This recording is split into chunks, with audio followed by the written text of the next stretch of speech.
Congo. No lie. President Tinubu, I beg. 30 days run challenge. 101. Tinubu. Good luck go, we miss him. Buhari go, we miss him.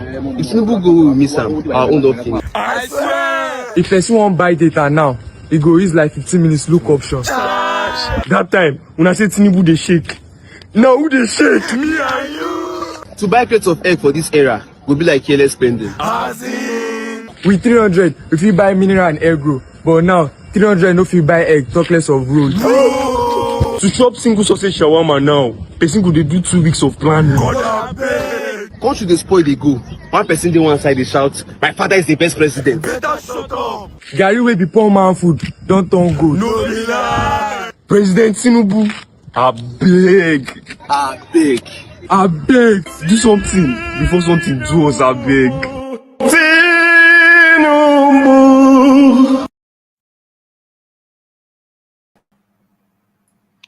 Thank you for joining me today. We're going to be covering some of the headlines of things that I find very interesting this week. I don't know whether we've covered the Pope passing. Nobody likes people to jubilate for the death of somebody. So I hope the family and well-wishers condolences. I wish them condolences.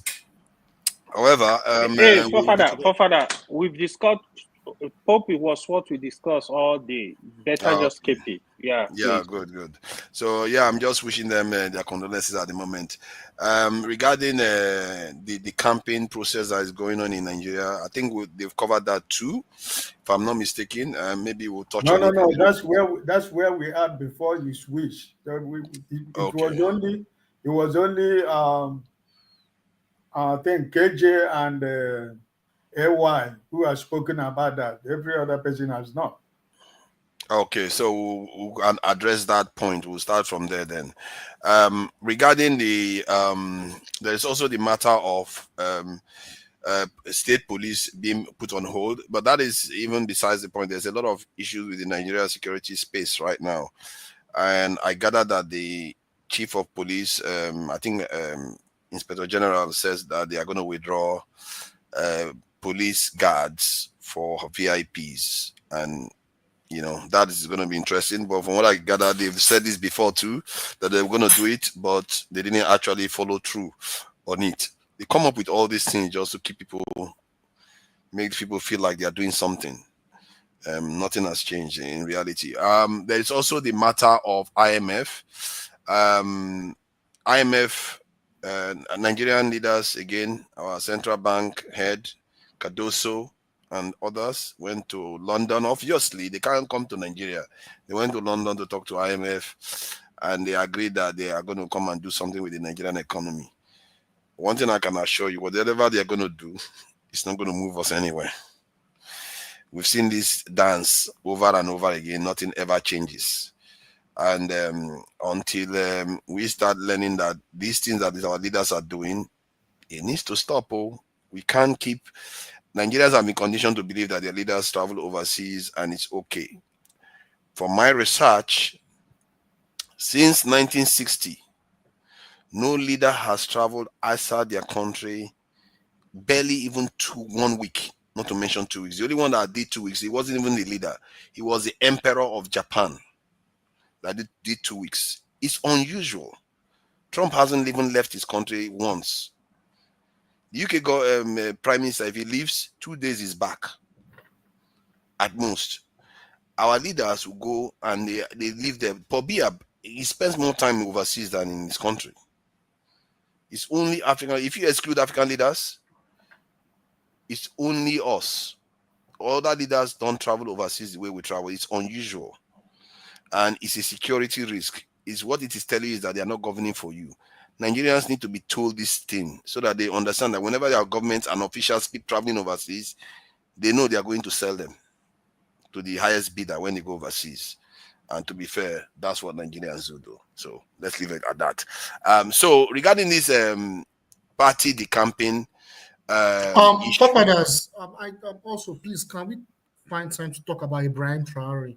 I think that is even trending more. Okay, that's also fair because there has been a lot of trials, tribulation for the president of Guinea, Burkina Faso, and we'll cover it just to because I think he survived another assassination attempt being hosted by and people in Ivory a Coast. U.S. general actually spoke to Congress about. I think I would like you to. Yeah, a lot of people spoke about that. Interestingly, a lot of people spoke about the video this. is trending everywhere. It's Yeah, a video.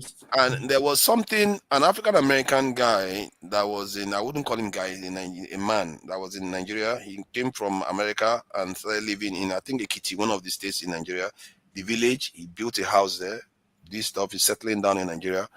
He said that general, 4-star general, black man, that he may come across as all those things that he's reading, that they gave him to read it, that no matter what you think about him, that man will be trying to limit the damage America is doing to Africa.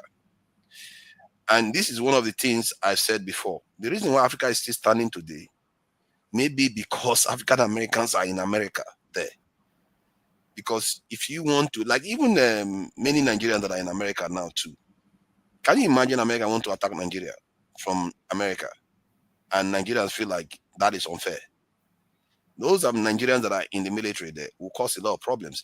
Not to mention African Americans that number in the millions in that country, they will cause a lot of problems. And that's what that American was saying. He said this general may be sounding like a sellout, but in reality, they are the ones that are trying to limit the damage of what is going on in Africa. Because tell me what is preventing them. Do we have any? I don't think he's trying to prevent. I don't think he's trying to. But when again, he gets to my turn. I know a lot of people. I can see Kene is already shaking his head. The truth is, I feel like without those people there, there is nothing stopping them from coming in and taking everything. We don't have anything. Nigeria doesn't even have one F-16. Something that Egypt has 200 and something of. Nigeria doesn't have one. What is stopping them from coming in?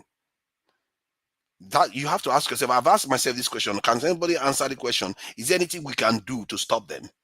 The only thing that can stop them is because the most powerful country in the world has about 50 million black people in there. Even if they don't know their power, but it's still there. But I will leave that for now. That's something we'll trash later. I don't think we'll have enough time, actually. We have about 2 hours. Something tells me by the time we are done with Tinubu and his machination about taking over all the political parties, all this stuff will, the time will be gone. Okay, so now let's focus on this switching of party business. I thought there was a law in Nigeria that says if you want to switch a party, you give up your position. Why is that not being enforced? That's one. And secondly, this thing that people keep saying that Tinubu is going to be some kind of emperor, is going to control everything. I don't buy that. As a matter of fact, what I see him doing smacks of desperation. Because if you look at the people that are defecting to him, they are mostly in the south. If he doesn't need the south, why is he so keen on converting them? Why does he need them? He can still get his votes from the north. Because he's worried that he's not going to get the northern votes because of some of the things he's done in office. And I really feel bad that someone like Okowa went and joined this party, given what has happened in that southeastern region under this government. The only thing this government has done for that region is this road that they're saying they are building. And most of it is being built not even in that region. So that is something we are going to look into. I'm not buying it. I'm not buying that, oh, he's an emperor, he's going to take over everything. When the time comes, Nigerians will do to him what they do best. They will betray him when the time comes. If they see that there's a chance for some other person to take over, they will cause problem for him too. That's my take. But now you guys can, have your own say. Somebody's already saying that I should let other people talk. Can you people stop with this nonsense? I have a lot to say. Why do you keep saying that I should not talk? I like to talk about all these things too. All right, so AY, thank you for joining us. You are the first to come in, isn't it? What do you make of this thing? Because me, I'm not buying it that Tinubu is about to be the god of gods and everything. AY have spoken about this forefathers. Let's not kill time. Let us not kill time. Let I speak first. Ike is not in a good mood today. Okay, Ike, what do you make of it now? What do you think Tinubu is going to be king of kings? Take over the Oko country, everybody will be bowing down for him. Is that where we are now? Listen, forefathers, it's not going to work anywhere, and it's not going to work in 2027. Listen, I think that there are something that we Nigerians are forgetting. The convergence of the people who are decamping to APC and their political party is people that the government of the day has their file. And also, I want to remind you that these people, they were there when they said we were 3 people tweeting in a room. Okowa was the vice presidential candidate of PDP, and the president governor was the deputy governor who became the governor of Delta State. They were beating silly. PDP and APC vote in Delta State. Labour Party vote was bigger than what the 2 parties got in Delta State. These political machineries, they were there. They were there in Edo State. They were there in River State. They were there in Akwa Ibom and Cross River State. They were there in Benue. They were there in Taraba. They were there in Plateau. They were there in Niger. Why did they switch off? If they think we don't have any power, if they think that we are stupid, or Nigerian people are stupid, why did they switch it off? They should have allowed the election to go. We wouldn't be talking what we're talking about right here now, right? So I think that there are only what these people has come now is psychological warfare. They want to defeat you even before 2027. They want to tell you that you do not have any right again to contest any election, or to even to come out to talk about you want to participate in 2027, or that they have taken over everywhere and there is no more existence of any political party in Nigeria. I tell you, my brother, don't fall for this trash, because it is all a trash. 2027. Let me not go 2027. If they think that APC has taken over Nigeria, why are they after Mr. Peter Obi, who doesn't have a structure, who cannot win a vote, who has no people following him about as his entourage? Why is everybody in the social media, in national television, in the national newspapers, in every nooks and corners of Nigeria today, all the modes of APC, it is all about Mr. Peter Obi? So, if they think that Nigerians don't have anything, why don't they allow a free, fair playing field ground for everybody? And let us try Nigerians themselves, right? So, 2027, forefather, this will tell you what they are only after. I want to tell you that Tinubu is a strategist for wrong reasons. I see him as a coward, right? Because you have the machineries of all the apparatus of the government of the day. But upon that, you are afraid that you are going to lose the election of 2027. And that is why you have sworn that none of the political parties of the opposition can exist. What are they doing? All these things, let me tell you, all these things that is happening right now is only centered on Mr. Peter Obi, that Mr. Peter Obi will not have a platform for 2027. Because this is everything that is going on in Nigeria politically right now. My brother, it is all centered on Mr. Peter Obi, that they do not want him to have any platform, because they know if he has a platform, which he's going to have, he's not going to.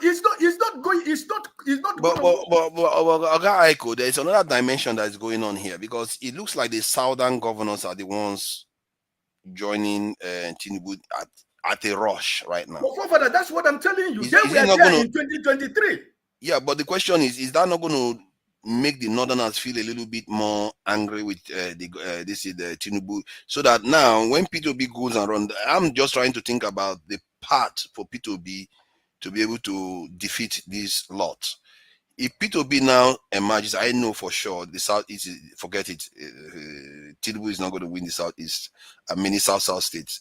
If P2B emerges again, and because now Tinubu is not as strong in the North anymore, he's going to be a lot weaker. He might be actually vulnerable. If Atiku, that crazy guy, doesn't find a way to come and throw fire into the political process again. You see what I mean? I feel like Atiku is a big problem in the Nigerian space. I agree with you. I'm coming to the issue of Atiku. Yes, I'm coming to issue of Atiku. Listen, my Bible tells me that the wages of sin is. Oh, you muted yourself. Yeah, muted. Huh? Yeah, okay. So what I was saying, that my Bible tells me that the wages of sin is death. And that is what is happening to PDP and Atiku. For the fact that they betrayed what they agreed in their constitution in 2023, PDP shall never know peace. And Atiku will never know peace. He can never rule Nigeria anymore because he lost the opportunity to do what was right that he was supposed to do in 2023. So, for him right now, he has left, PDP has left Atiku. He's looking for Maja. He's looking for Obi. You know, one thing people don't understand who Mr. Peter Obi is, that this man is a politician. This man is a raw politician. He knows what he's doing. The last thing I am telling you here today is for Obi to become a deputy to anybody in the present day Nigeria. It's not going to work, my brother. It's not even in agenda at all. Because we have the people. We have the vote. We have the Nigerians following us. It's no more about political party. But it is about, the question is, ask yourself, Mr. Forefathers, these people that are decamping to APC, what are you going to tell the Nigerian electorate in 2027 that gave you the reason why you have decided to jump ship? Example of Delta State. So I think that whatever politics that is being played right now, I don't want Nigerians to be defeated, because this is... You have muted yourself again, oh. You want to keep your phone a bit further away. Okay, yeah. You can hear me now? Yeah, loud and clear. Okay, so they want you to surrender before 2027. They want to tell you that there is no space for you.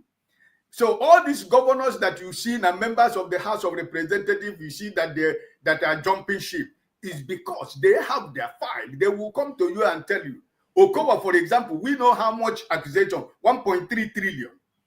Right, so we know, and the governor of Delta State is his boy. So can I ask you one question though?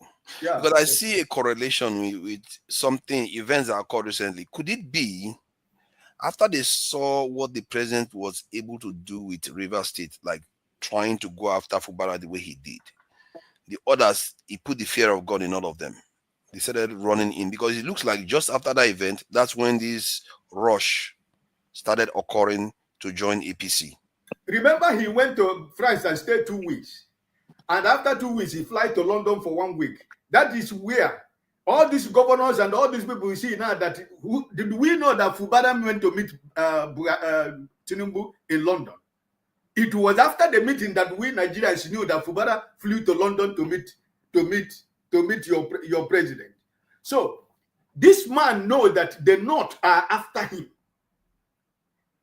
and the North are not just after him; they are not hiding it, and they are ready to do anything to make sure that it doesn't come back. So yeah, what this man is trying to do now, to see if he can use anything to say that I am holding the South. Yeah, he needs the South this time. He needs the South. He's not going to get it, my brother. I just gave you a practical example. We said there were 3 people to win him. We don't have a structure. All these people that we're talking, we can, if we didn't rig election of River State, will Tinubu be president today? Yeah, but see, guys, see, what if they create anarchy? These are governors. They have police. They have everything. They create anarchy on the ground. The president is there to give them cover. You see what we are dealing with here? We are dealing with a serious you are correct. But remember, predicament. forefathers, experience is the best teacher. Never you be thinking that what happened in 2023 is what is going to happen in 2027. Don't believe that. Nigerians has advanced. We have learned so much. Nigerians has learned what happened in 2023. I am telling you, take it to the bank. They deceived us in 2023. Our eyes are wide open. Our eyes are on Nigeria and INEC. You see the game that they are going to come with 2027. We are going to play that game. We are going to dance the music. Anything that they decide they're going to do in 2027, my brother forefathers, today is 26 or 21 of April. Mark my word, we are going to dance that music anyhow that they want it in 2027. It's not going to be. It's not going to be what they're thinking about, because Nigerians has learned a lot. We have learned our lessons. So I don't want any genuine Nigerian who is praying for a better Nigeria to be defeated by what these established politicians are doing, jumping from one place to another, jumping to. But let me end with this, forefather. Why do you think? What do you think is the problem of Labour Party today? Is APC. Even after the Supreme Court judgment, the chairman and his group are still saying they're not going to go anywhere. What do you think is the problem? Yeah. The whole political party, the crisis in all the whole opposition political party, what do you think is the problem? For Labour Party, Mr. Peter Obi came out and told them that, listen, if any coalition must be in Labour Party. And 2027 is not going to be passed by. You pass, you use somebody's name, become an elected member of Labour Party. This time around, it shall be members of the party. So that's why they are fighting and doing everything humanly possible that Aburi and his gang will continue to destroy, will continue to make sure that the Labour Party does not survive. And the end up, their program is that all these political party might end up not having a candidate. But let me end with this. Mr. Ak, with another person you speak today, or you just yes, I know. AY is ready to come after you soon. See, let me end with this. PDP can only survive if they don't expel Wike and Atiku from PDP. PDP would never survive as a political party. I raise my case. Yeah, that's for sure. Let me ask you though, do you think like another candidate could emerge in the election before 2027 that we don't know of yet? And do you think what do you think will happen towards the election if President Tinubu decides to release Nnamdi Kanu? I don't know what's going to happen though. The vote is going to go either way. So what do you think is going to happen?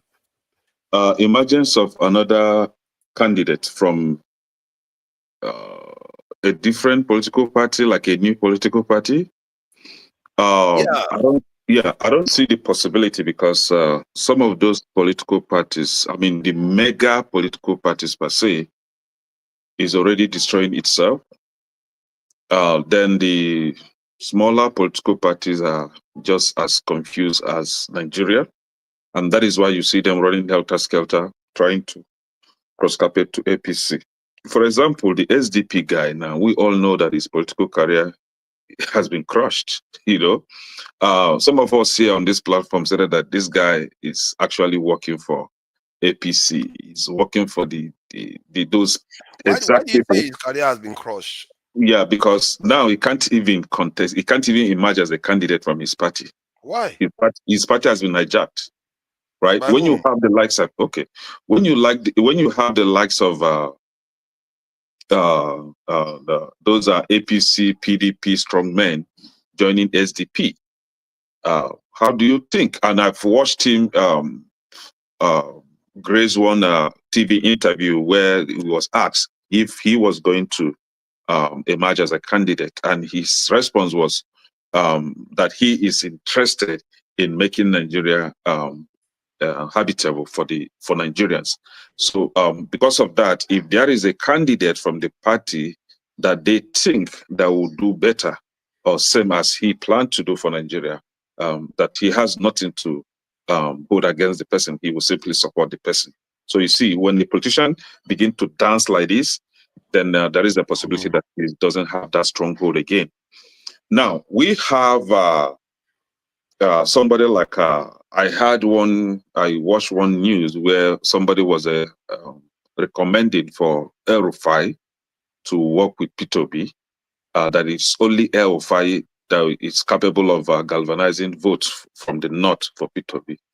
And I was like, I don't think P2B will be that clueless to have not known that in the last election that he practically won the election without these people, right? Without the likes of El Rufai that could not even win election in his own state. Hold on. El Rufai, I don't like him for his religious bigotry, but that guy is formidable. Now, fathers, I think Nigerians, sometimes we tend to hype people beyond their limits, right? I don't think so. This is a guy that defied President Buhari. No, let me tell you why. Let me tell you why I say that El Rufai is being hyped beyond his limits. The reason is, during the last concluded election, he was the outgoing governor. Remember? Yes. And in Kaduna State, his party could not win the election in Kaduna State. The election was practically rigged. Let me tell you this: the entire of Kaduna State overwhelmingly voted for Labour Party. The entire of Kaduna South. Then when you come to the north, half of it voted for PDP. That's Atiku. Then the rest, APC, right? So he practically lost in his own state. However, the power of incumbency, just the way Wike did in River State, what they used to rig the election for APC. The same happened in Delta State. Okowa could not win even in his own constituency. He could not even win. Won Delta State now. Yes.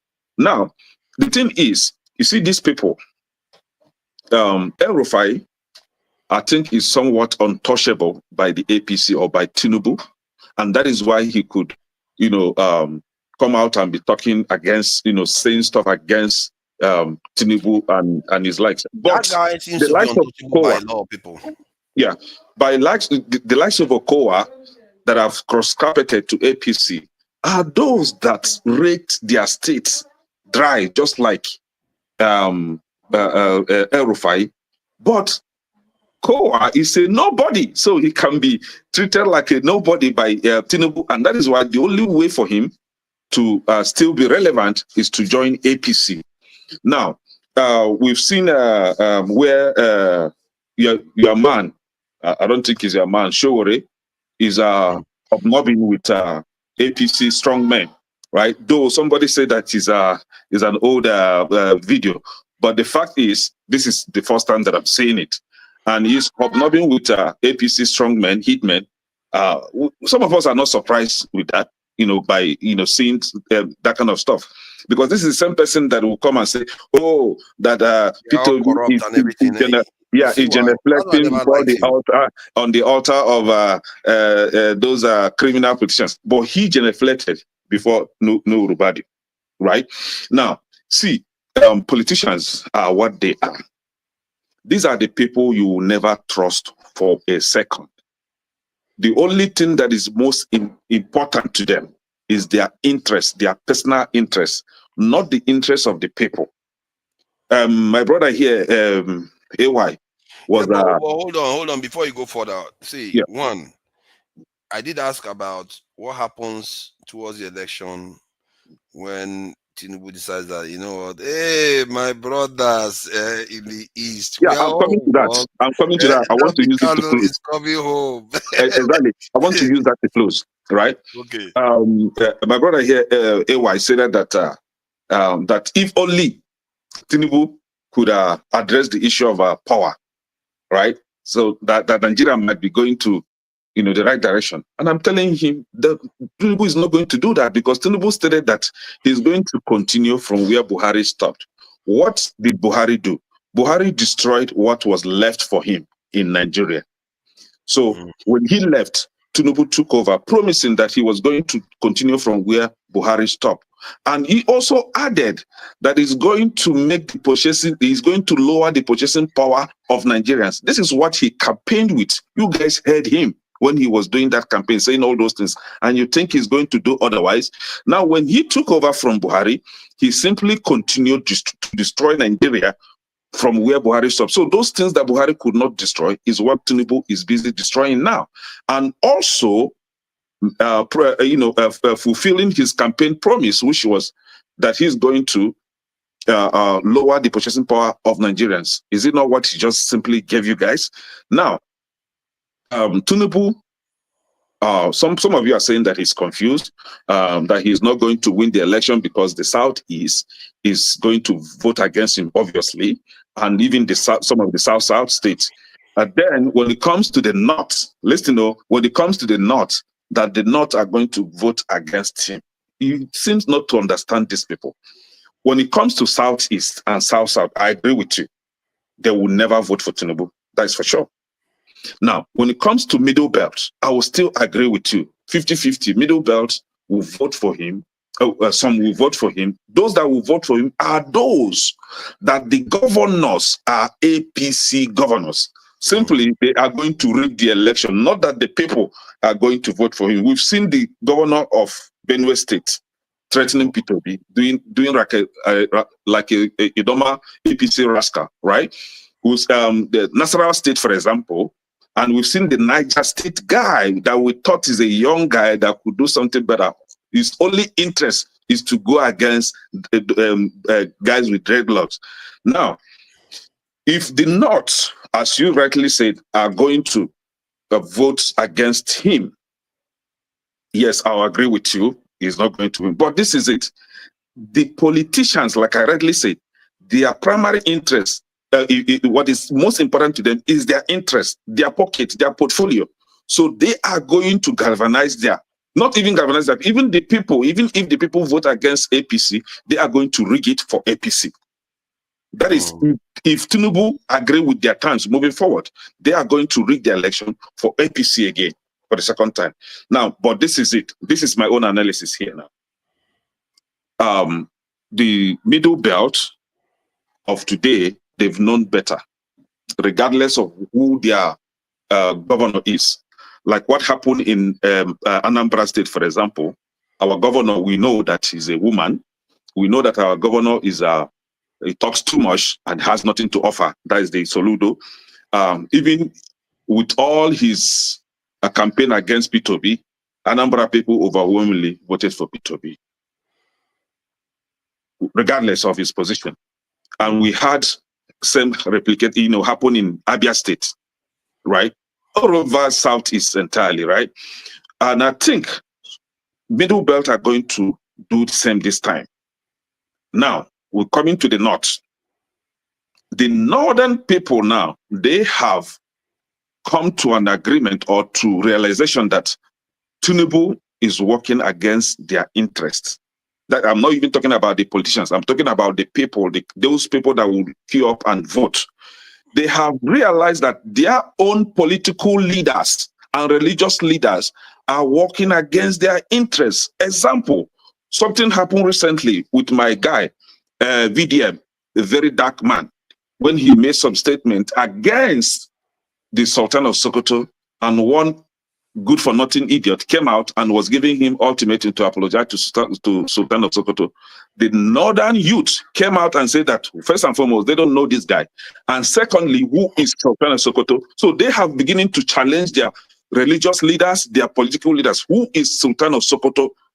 For anyone to even demand for apology for Sultan of Sokoto, that they have been lied to, they have been deceived with religion, they have been deceived with political affiliation, that they have been deceived with tribal sentiment, that is not going to happen moving forward. So the people in the North, the Northern people, be it Hausa or even Fulani, they have realized that these people are just working for their personal interests. And for that reason, they are going to vote against their own people.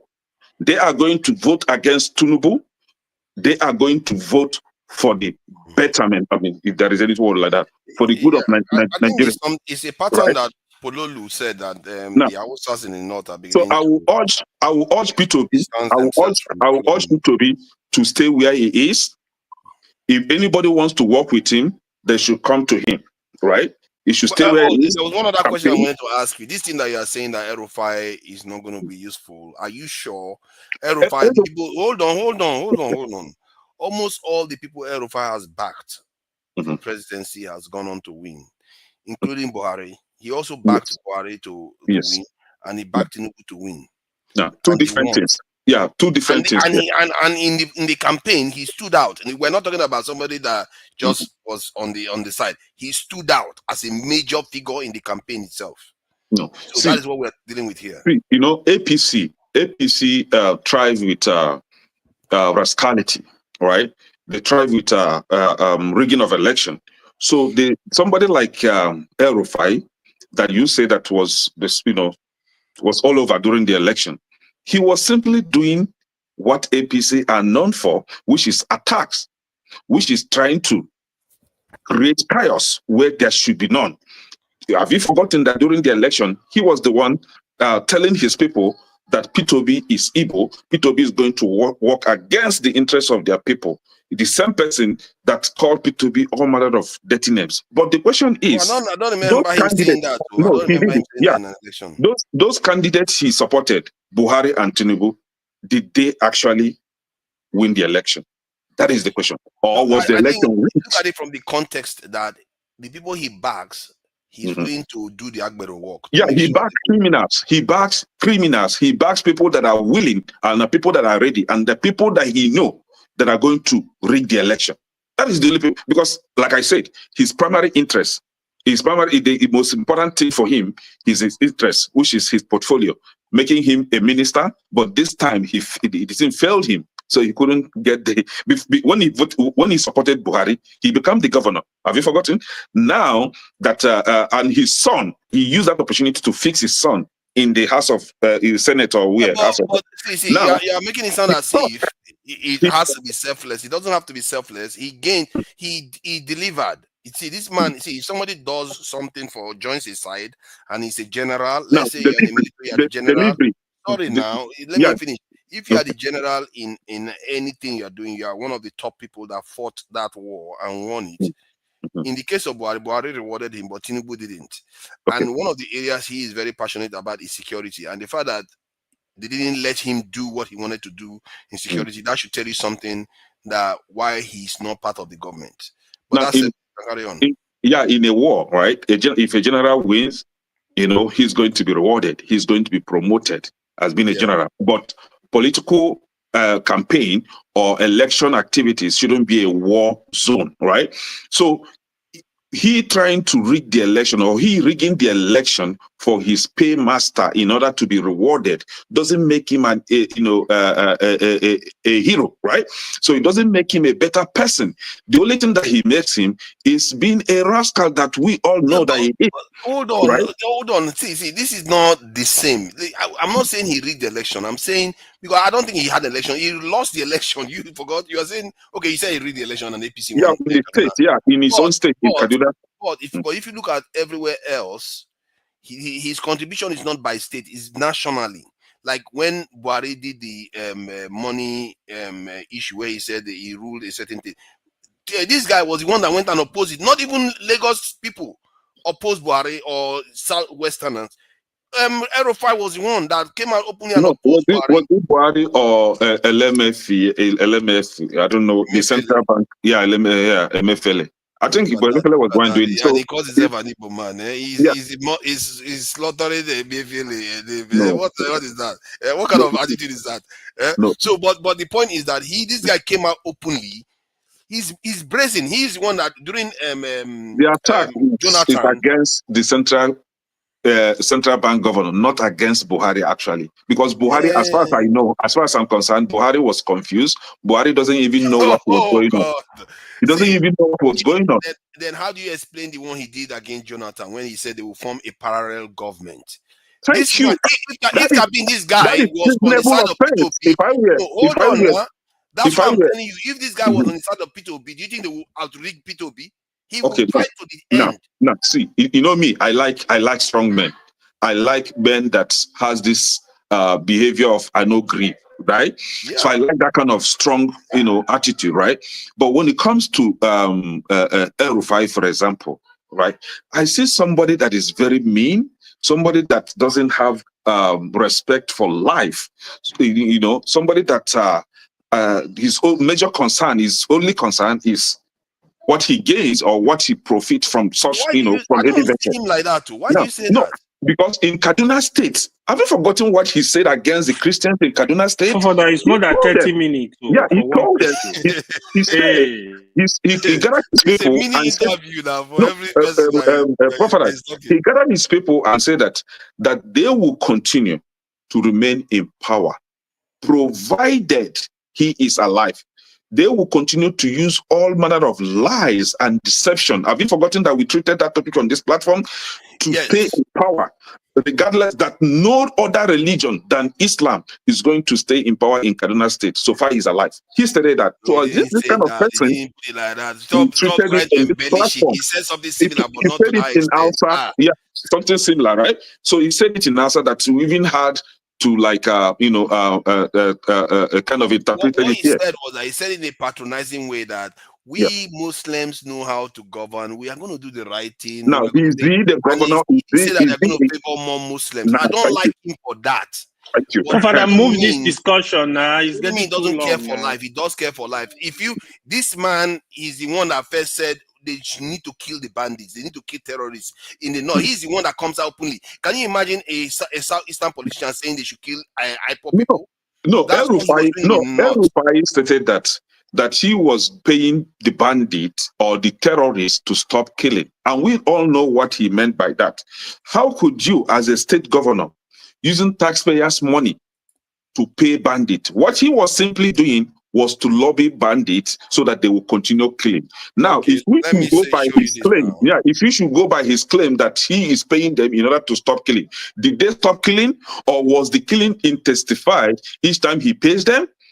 Exactly. This latter is what happened, because the killing intensified each time he pays them. So, which means he was just simply lobbying them to continue to kill the southern Kaduna Christians. Simple.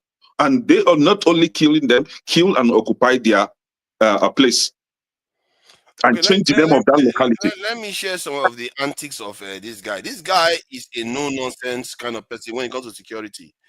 He doesn't take nonsense. He doesn't like the kind of stuff. But during his time as a governor, his state was run down by terrorists, and he couldn't stop them. Yeah, because he doesn't have the power to do that, and he said it himself. As a governor, he doesn't have the power. And his master Buhari was the president, and he doesn't have the power to stop them. Wait, now let's not hear what he says, so you have an idea of the kind of way he sees security issues. I don't even know what he said here, but I'm sure he's consistent with it.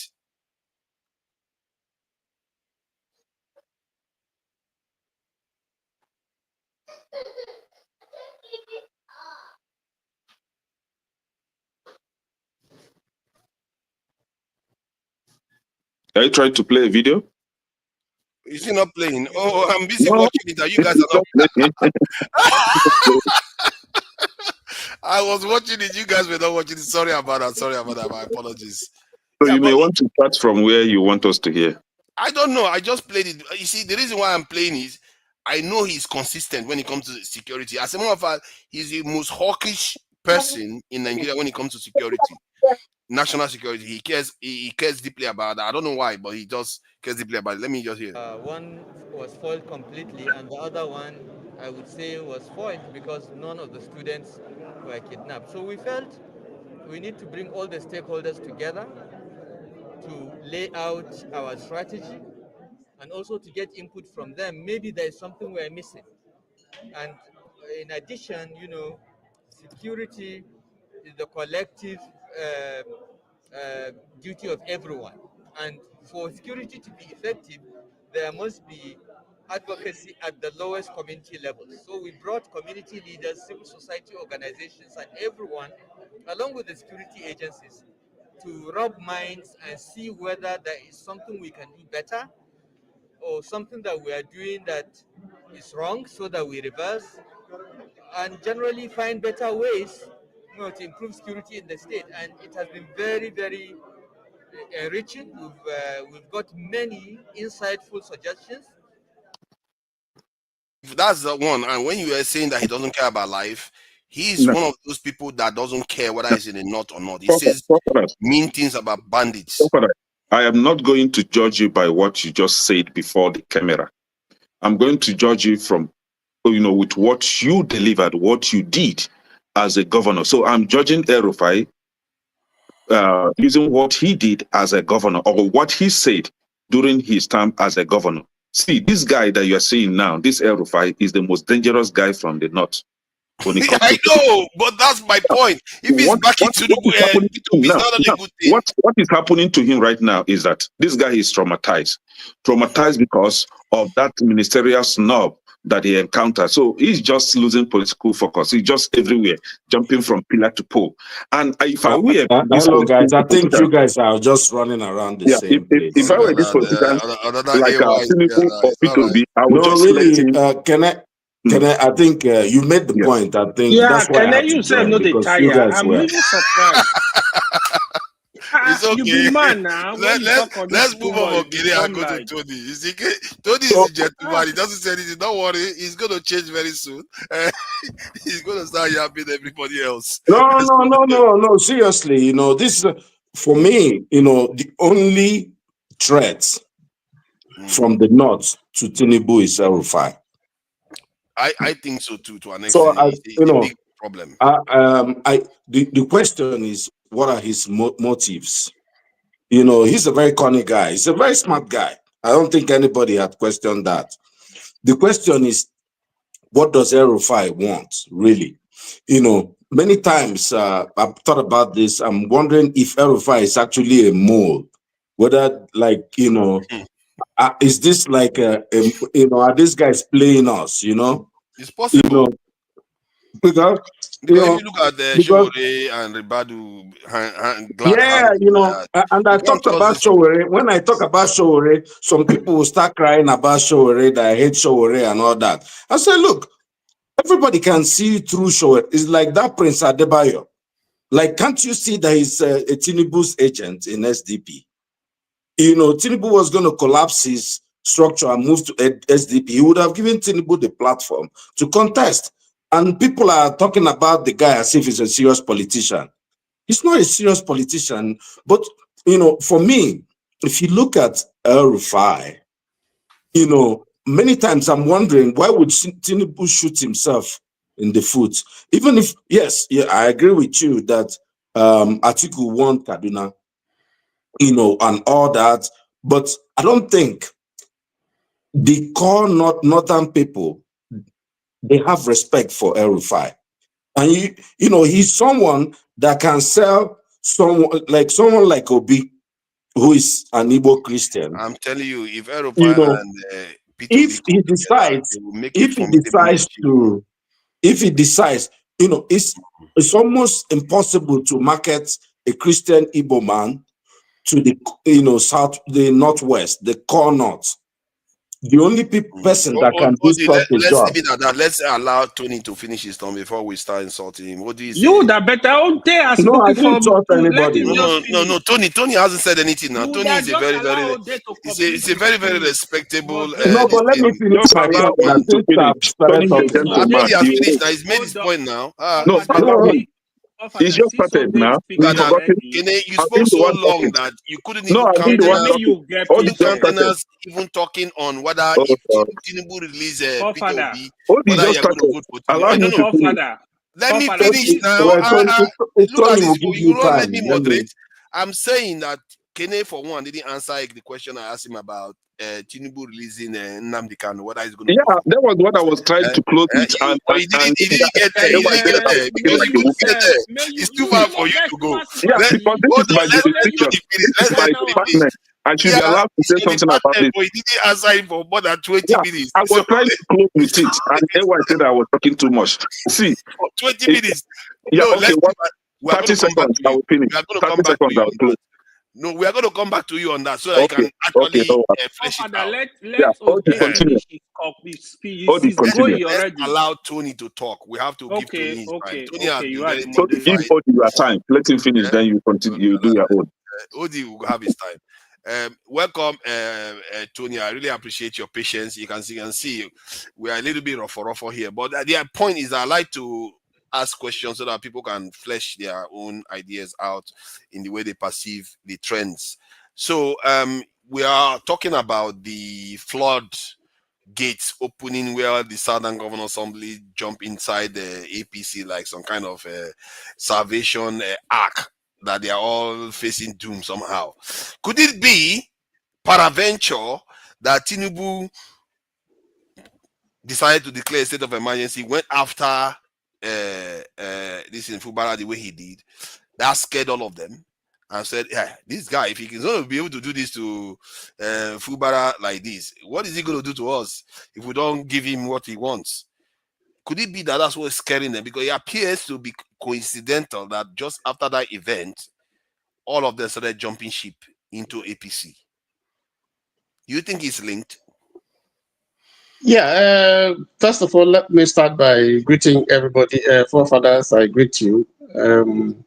And every other person there, greetings, and those who are listening and, on the platform. Yeah, for me, there are three ways to look at it. Yes, I take your angle that if you look at what is happening, I think that most of those who are jumping ship are looking at 2027. And there are so many layers to the questions that you just asked me. One, we have seen River State, what the president did, and he's almost getting out. In fact, he has gotten out of it. Nothing happened. There was no, people just talk, and the man is moving on. And then we saw before that, we saw Edo State. The president had told people in Edo State, his party, do you want me to give you Edo State? They said yes. So, and he delivered Edo State. President has one vote, and I don't know that he comes from Edo State. But he said he was going to deliver it, and he did. And I'm not from Edo State, it's a close state to my state. But from what we hear, I've listened extensively to the actors, the participants, and a few other people, commentaries on what happened. I don't think that election was free and fair. So if you take those two states, it means that APC can do a miracle and deliver. So why can't it when the sitting governor was completely useless? Yeah. So those of them who are going for second term, it looks like if you want to get your second term, then you better go and kiss the president's ring, and then you are guaranteed of a second term. So I see that as part of the reason why people are moving, because if you look at APC today, if you look at the government at the center, and you look at APC states, if you were to take a census of governors that are performing very well, I don't think you're going to pick any APC governor, not even Lagos, as because the standard in Lagos, I think, has gone down compared to those other people who were before this particular one. So if you look at that, what will be the attraction for people moving to APC? Has the federal government? I think one thing you said there I find a little bit puzzling to say. the standard in Lagos has gone down. I would have thought the standard in Lagos either remained the same at the least, or may have gone up, because with all the blue line and red line and quite a lot of new things, seaports and other stuff, it's one area in Nigeria that seems to be getting a lot of new things going on there. So I don't think so. I don't think so, because I grew up in Lagos. I lived in Lagos. I'm not there now, but I know how it was up till Ambodi, and I was in Lagos in November, December last year, and I saw quite a few things, and had a few discussions. Yes, I don't think that the tempo in terms of development, I don't think that in terms of initiative, innovations, I don't think that you can draw a parallel with at least the two governors before. I don't think so. This is my own thinking. Okay, that's I could be wrong. You are comparing with the previous governor, but if you look at other parts of Nigeria, there's Dangote Refinery, there is Blue Rail. There are quite a lot of things you can name. You can't name Dangote Refinery has nothing to do with the governor. The Blue Rail started long time, years. Yes, it came to fruition. I don't think it's even completed. It's still red line, blue line. It's still ongoing. Yes, we'll give some credit, but I'm saying that there's a standard that has been set, from Tinubu, and then you got to Fashola, the tempo, increase the tempo, and then you got to Ambodi for 4 years, we saw phenomenal development. But I'm just saying that that's in passing. I'm just trying to say that, yes, I agree with what you have said. People are going to APC, not because APC has done terribly well, no. Some who are moving, if you look at them, there are people, most of them are people, whether they are senators, governors, and so on, there are people who are afraid that, with the kind of things that we see now, with this kind of state capture that we see, or people who have stolen money or so on and so forth, if you move to APC, your sins are forgiven.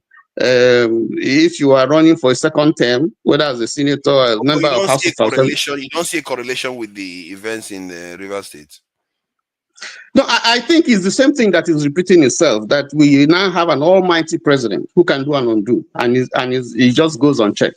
So in that sense, yes, I agree with you, because it looks like he's just going on and nobody questions him, even if what he does seem to be against the Constitution. Nobody questions him, so that's an almighty Trumpian president who can do anything and get away with it.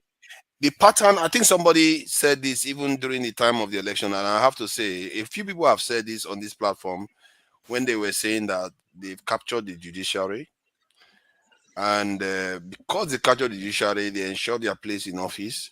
Now, the next stage of their capture was the House of Assembly and Senate. They captured that one. Everything is captured, but then they are going state by state now. And that seems to be a pattern that I can see. Yes, that's what I'm saying. But the second layer actually is that the greatest politician in Nigeria, in terms of who is striking fear on Tinubu in terms of 2020, the presidential election, is Obi. And so, if it's not okay, let me ask you this: do you think between El-Rufai and Obi, which one Tinubu fears more? El-Rufai, Tinubu doesn't fear El-Rufai. Tinubu has a way. First of all, let me just give you a few things about El-Rufai. Obasanjo, one of his books that he wrote, I can't remember exactly which book, he commented about El-Rufai because El-Rufai served under him as minister for Federal Capital Territory. Okay. I think first of all, he started as he was in charge of BTE, BT, is it BTE or something like that? Yes. And then he became a minister. Obasanjo, in one of his books, didn't have anything complimentary about El-Rufai. So El-Rufai and Kene was saying something that I think is very real, although you don't seem to agree with him. In terms of security, RFI was a total failure. And that's why, of course, if you see part of the reason, I put it in quote, why he was refused ministerial appointment is because there's a security report against him. There was no security report. They were just using it as So I think Kene, I agree with Kene. I agree with Kene. There was an incident sometime when he was governor in Kaduna, and the terrorists were about to strike a particular location in Kaduna, Rufai had to go and withdraw his children from school. So he heard about it and withdrew his children from school. And then the next day, the terrorists struck. So it tells you, and I think that if you go and ask in southern Kaduna about Rufai, out of every 10, you probably will just find maybe one person who would vote for Rufai. So in terms of security, in terms of his dealings when he was governor, he was parochial. He was not. He didn't. For him, he didn't look at everybody in the state as part of his constituency, particularly if you don't belong to his faith. That's an established fact. My point. The way I'm looking at it, I'm not looking at whether he was effective as a security in terms of his state, in terms of security. We don't know the counterfactual, whether it would have been worse without him being around at that particular time. Maybe Kaduna would have been Bono, who knows? Or what the point I'm making is that the way he speaks about security, I don't even see Yoruba or Southeastern, maybe even South people say something so boldly against the foremost kind of militant group in that area. Like, can you imagine someone like Azare Dokubo saying something very strongly negative about this is Niger Delta militants, or a politician in the southeast saying something very strident about anything to do with IPOB or this is any other group in that area? But Aero5 comes out openly and says something very, very mean, and it's like they should go after them, they should kill them, and all this about all those terrorists in the north. No, can I answer that question for you? That there's a difference between mere rhetorics and what you do practically. Aero5, yes, he might be worried about security. Aero5 is not my ideal person when he talks of someone who is very conscious about security in Nigeria or in his state. In his state, he didn't do better in terms of security. Now, the security situation in his state is much better than where it was back. Hold on. I don't want us to run away from this, because the way I'm judging it, I'm not saying he's the best human being for security. I'm saying in Nigeria space, he's the best in politicians. They don't talk about security. They don't care. They just come and condolences. Nobody's talking about, let's really go after these people and get them. He's the only one that does that. And it's crazy that we have to rely on somebody like Aero5 that is a religious bigot to be able to do that. Why is Obasanjo not doing it? Why is Buhari? Why are all the others that are supposed to be level-headed, why are they not doing the same thing? Why is he? I don't even know why none of them. It's only him. He was doing the talk. He was doing the talk, but he was not walking the walk. He was talking, but he was not because it's not just talk. There was no action in terms of, because you start from your little enclave when you were governor. What did you do? So if you have tackled security, then we can now say, yes, we believe what you're saying. So it's not just talking. The other third level. It's not only talking. He did some things now. This is one of the occasions they attended where they brought everybody together to discuss what they need to do. No, stop showing us what he said. Show us what he did. I just told you. I just told you that he has a security report. Yeah, he just had a security report. And that's one of the reasons why, according to what we heard, that he was not made minister. There's a security report against him. And it must be very weighty for No. Are you believing Nigeria security report? Are you serious? I can't follow them. I don't know more than them. If they say that he had a security report and I so weighty that he cannot be. Are you telling me President Tinubu didn't know about Aero5 when he took him to Chatham House to go and make a security case for him? Because he knows how, Tinubu knows that El-Rufai knows how to talk like a parrot, right? He knows how to convince people like you. So that was why he took him to Chatham House, right? Forefather, But, this is not fair but the fact anymore. is, when he was, let me finish. Let me finish somebody my finish. this Let thing so them that go speak someone now. else can Hold on. Sorry. Please. We started the show 4. It's almost 6 now, and we are still just 2 people. We have a lot of people. You allow Ike to speak for almost 30 minutes. Can almost an hour. Like, which kind of what's going on? No, I'm serious. Calm down now. Calm down. I'll be here. So, I will even tell you, okay, let me finish. See, So they complete is this year. You come back to me. Why are you doing this, man? Let's do let me just it's 1 hour, 1 hour, 8 minutes. So you say that I spoke for 1 hour. The show itself is 1 let hour. me just round up so that let me just round up so that other people, because there are so many other people. Let me just round up. So I first of all, I said that, yes, I agree with you when you talked about people, security of their tenure. That's what they are looking at, those who are moving. Too, some people are moving in there, like my former governor, because Oshomole has told us when he was chairman of APC that if you come over to APC, your sins will be forgiven. So if you stole trillions, like Okowa is accused of doing, if you come over to APC, if you stole like Gandola, then your sins are forgiven. So I can see that move. And then the second thing that I see is that there's a fear. Like I said, Obi still remains a very, very relevant and strong political force in Nigeria. So one of the ways that you can deal with Obi is to decimate what you think is the support, and then solidify your own support base, so that, and then fractionalize all the other parties, so that if you have a repeat of what happened in 2023, then he's going to win. And I think that's what is happening now, because there's a deliberate policy to make sure that PDP is fractionalized. All the talk about coalition will fail. Labour is fractionalized. NPP is fractionalized. And then, of course, so you are left with new parties to build it up. It's going to take a while. And even in those parties, there are moles, working for the government that is serving. So it creates difficulty for whoever is going to challenge Tinubu if he stays till 2027 to be able to do that.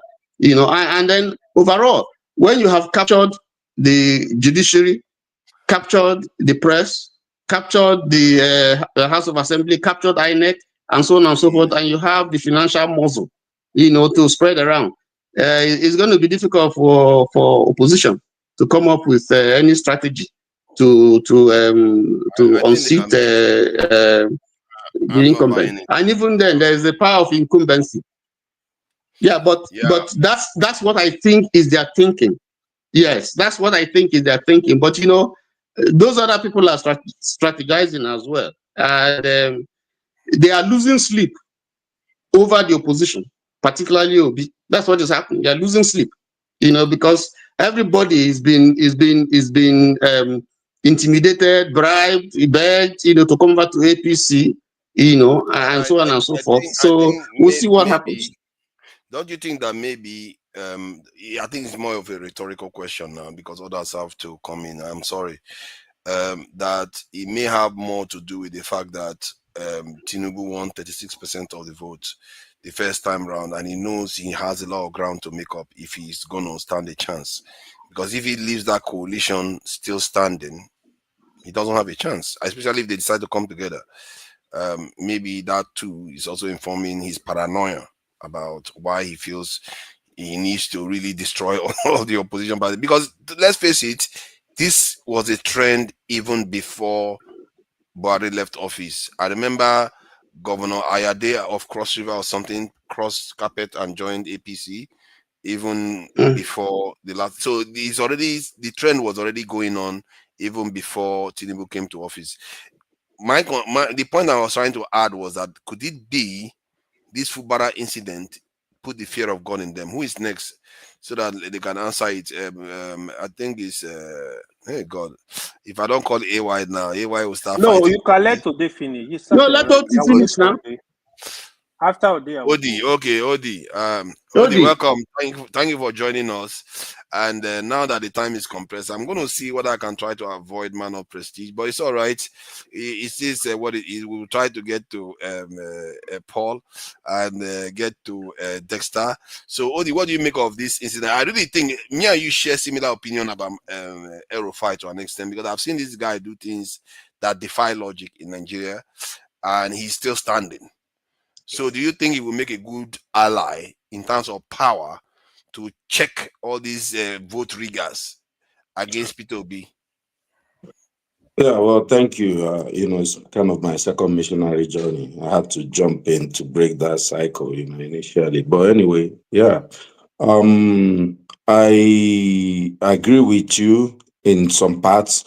What I don't think it has so much of an electoral value being in the ballots, right? Many people don't like El-Rufai. If you put him on the ballot, it's going to bring a lot of negativism, People don't like him. But, El-Rufai, like Kene said, he has mouth. And, the politicians, what you require is how do you sell yourself. El-Rufai is ready to talk from now till tomorrow, and he can convince a lot of people. And whenever I think of El-Rufai, I see him as a model of the Muslim North in Nigeria. That's what his constituency is. And that guy, if you listen to that guy that talked about him on channels, the guy he's been right in many things about Nigerian politics. If you look at it, someone has to inherit the followership that Buhari had. And that guy is not Kwankwaso, right? People thought it was going to be Kwankwaso or Atiku. But Kwankwaso has been hiding, like underplaying NNPP, APC. It looks like he's going to move to APC now. The only person that it looks like is going to be El-Rufai. The question is he a mole? His children are unruly, and the things they do, those things will, is he parochial? Yes, he is.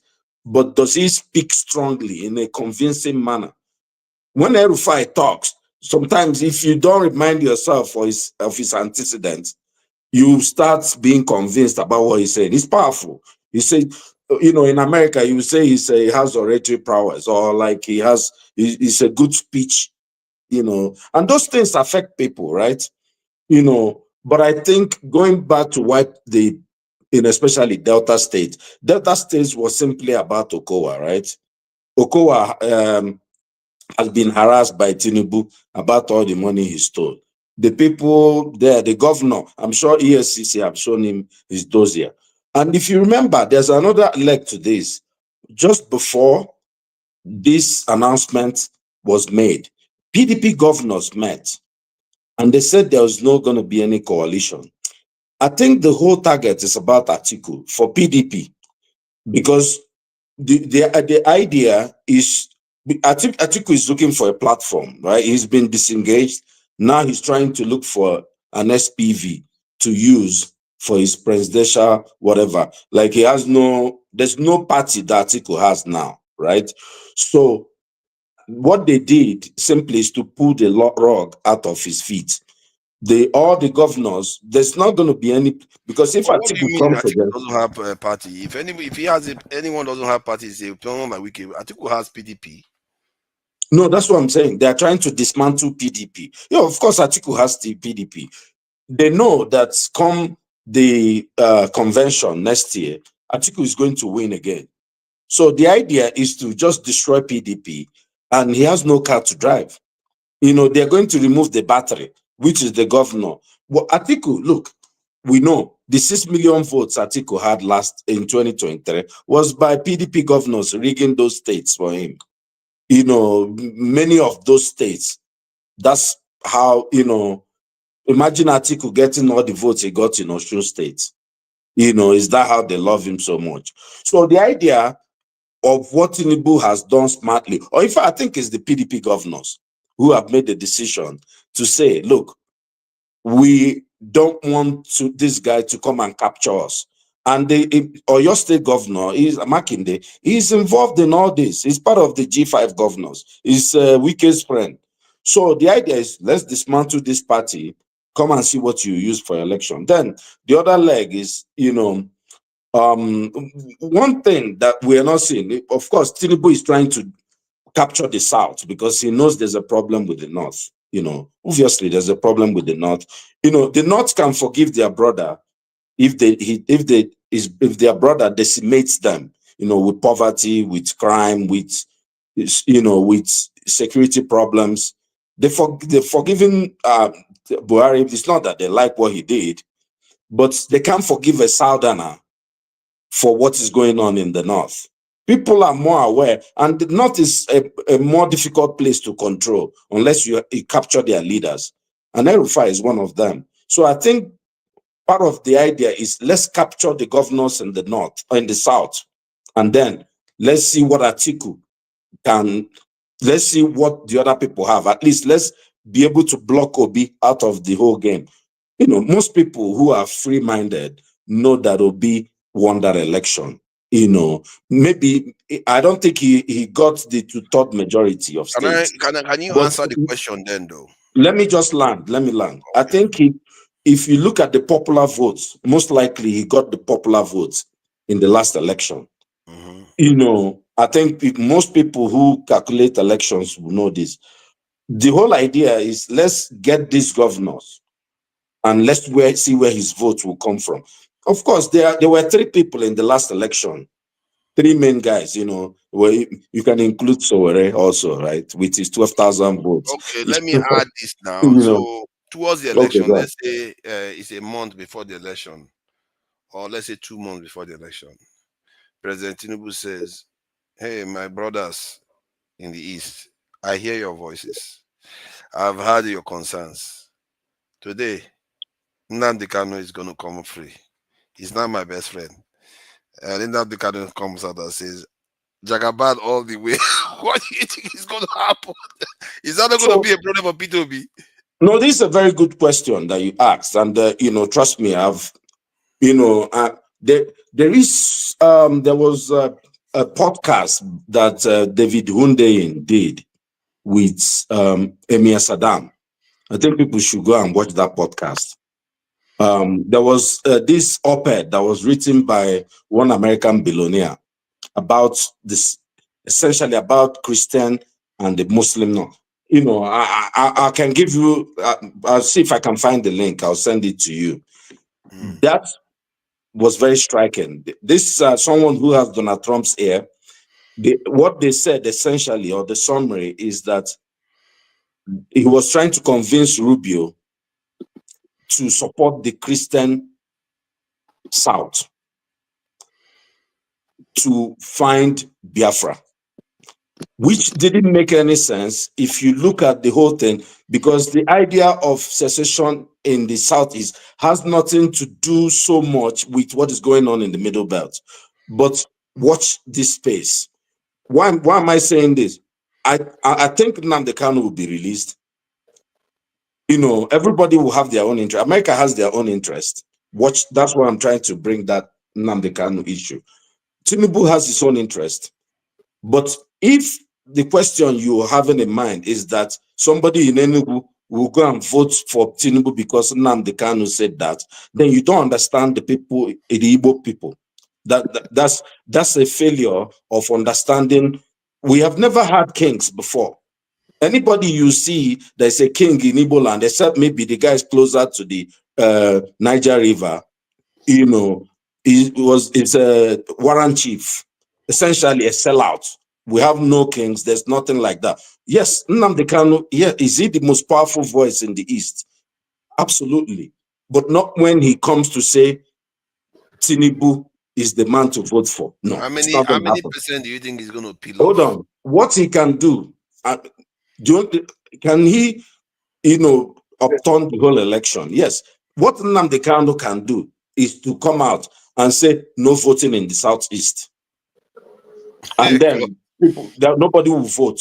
But if it's to say go and vote for Tinubu, then he will lose every credibility he has. And this is my opinion, and I'll leave it. But the only thing, my summary is, if Tinubu continues this way, of course he's going to win 2027, because the INEC is now talking about, which is even the bigger issue, that you can vote without PVC. You just bring a paper. They're just going to thumbprint him in, right?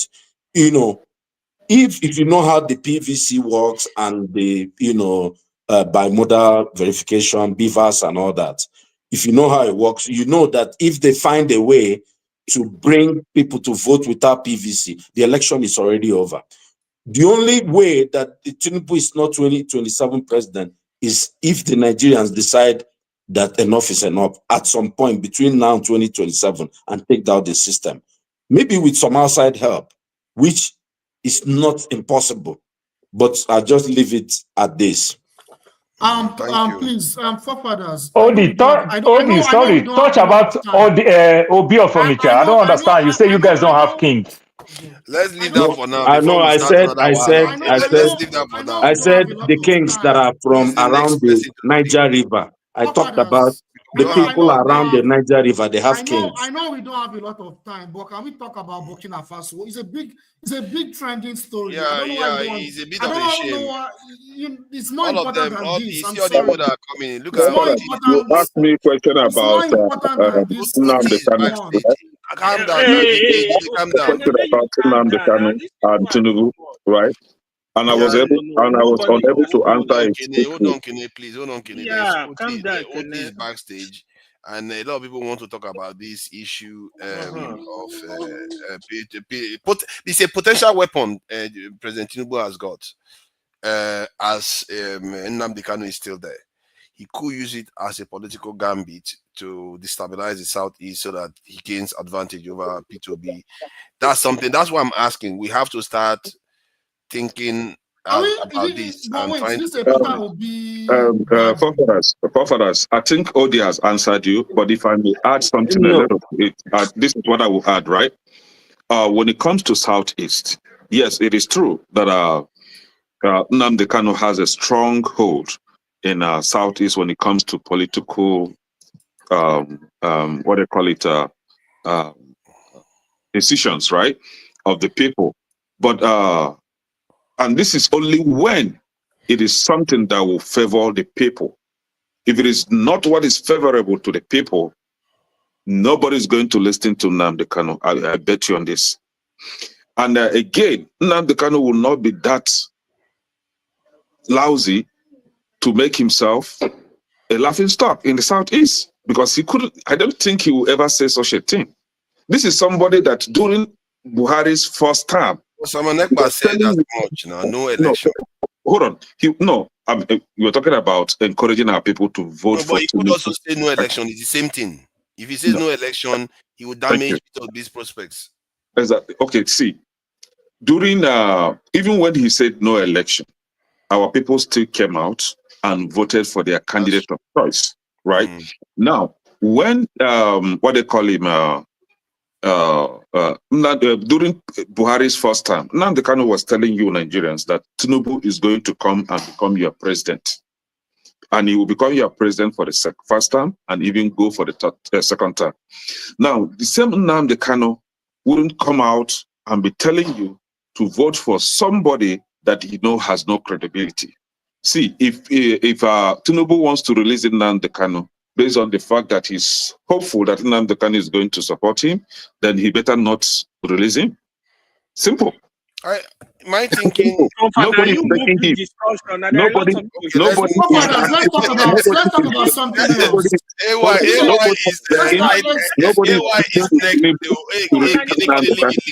It's going to release him when the time comes, right? Let's go. It's going to release him when the time comes. Can they stop now?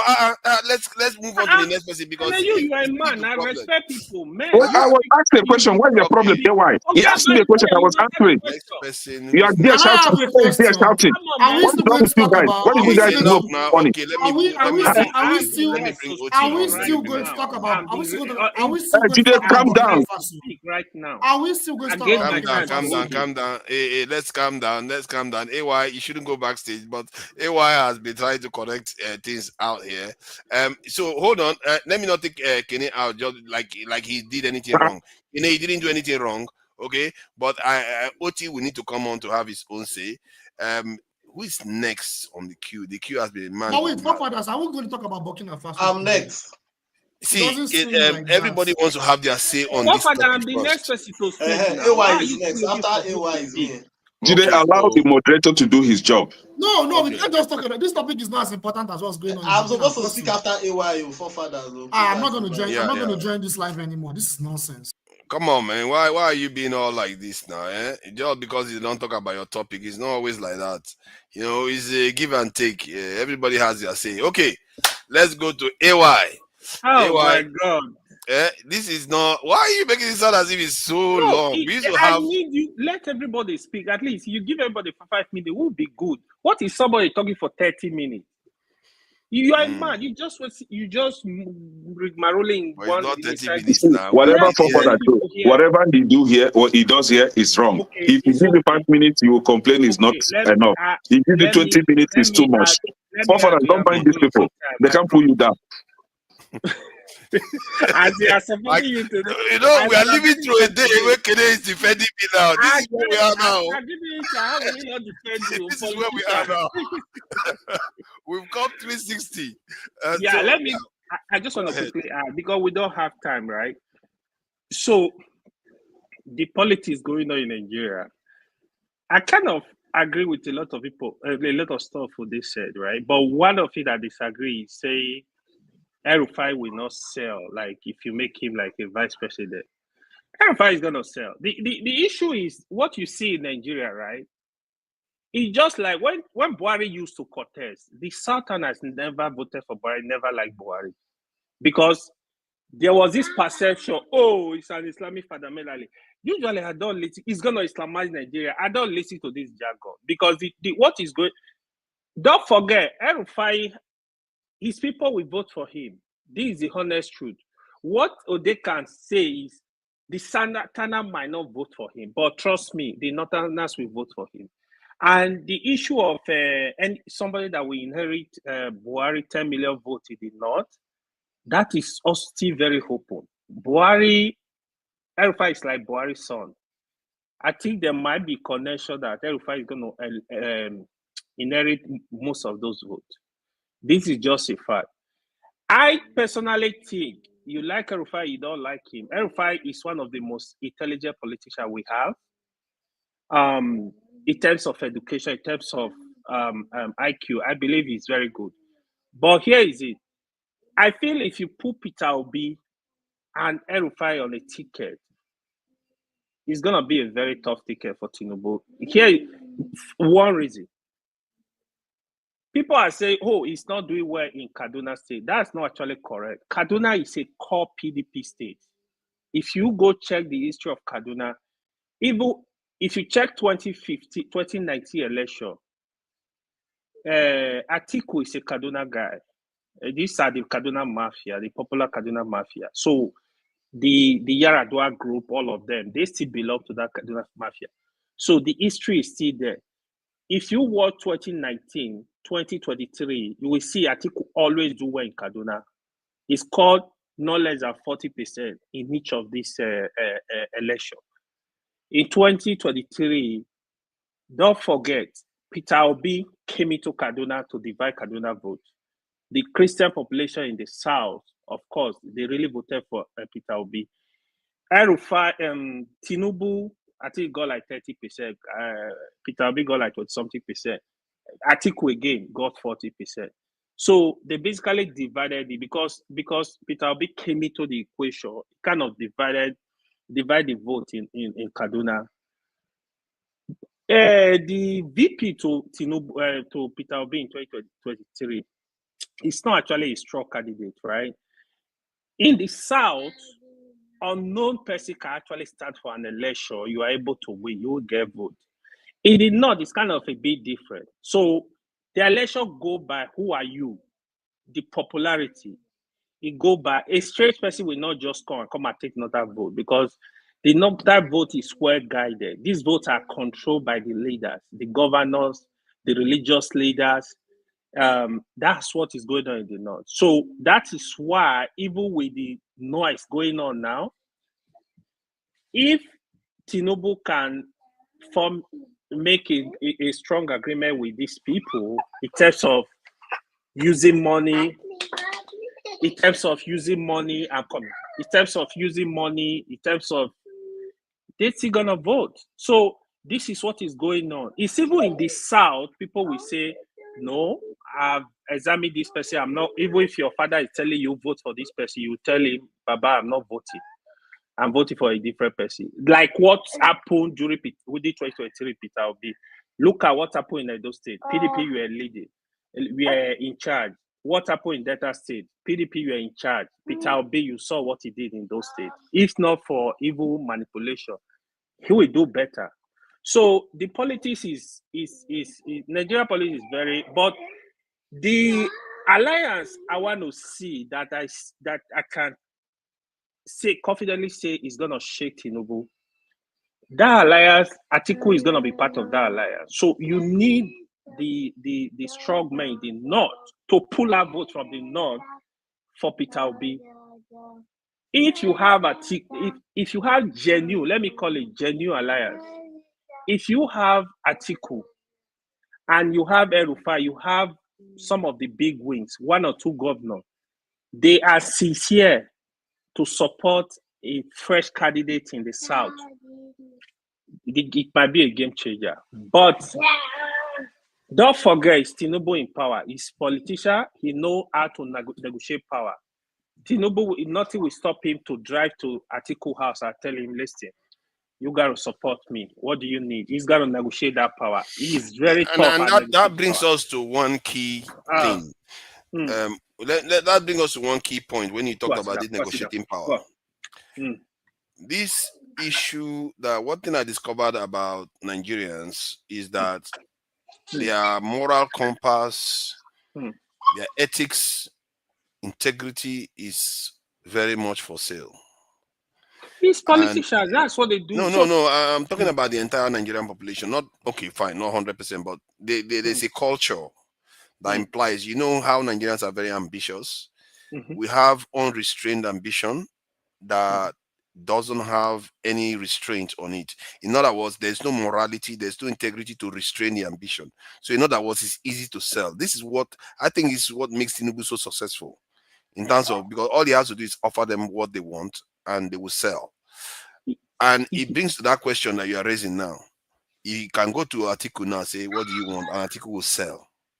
And this is a big problem that we are facing here, because this guy, if that is the case, if you are correct, the only thing that is going to bring him down is people that have conviction that this cannot carry on. You cannot do this.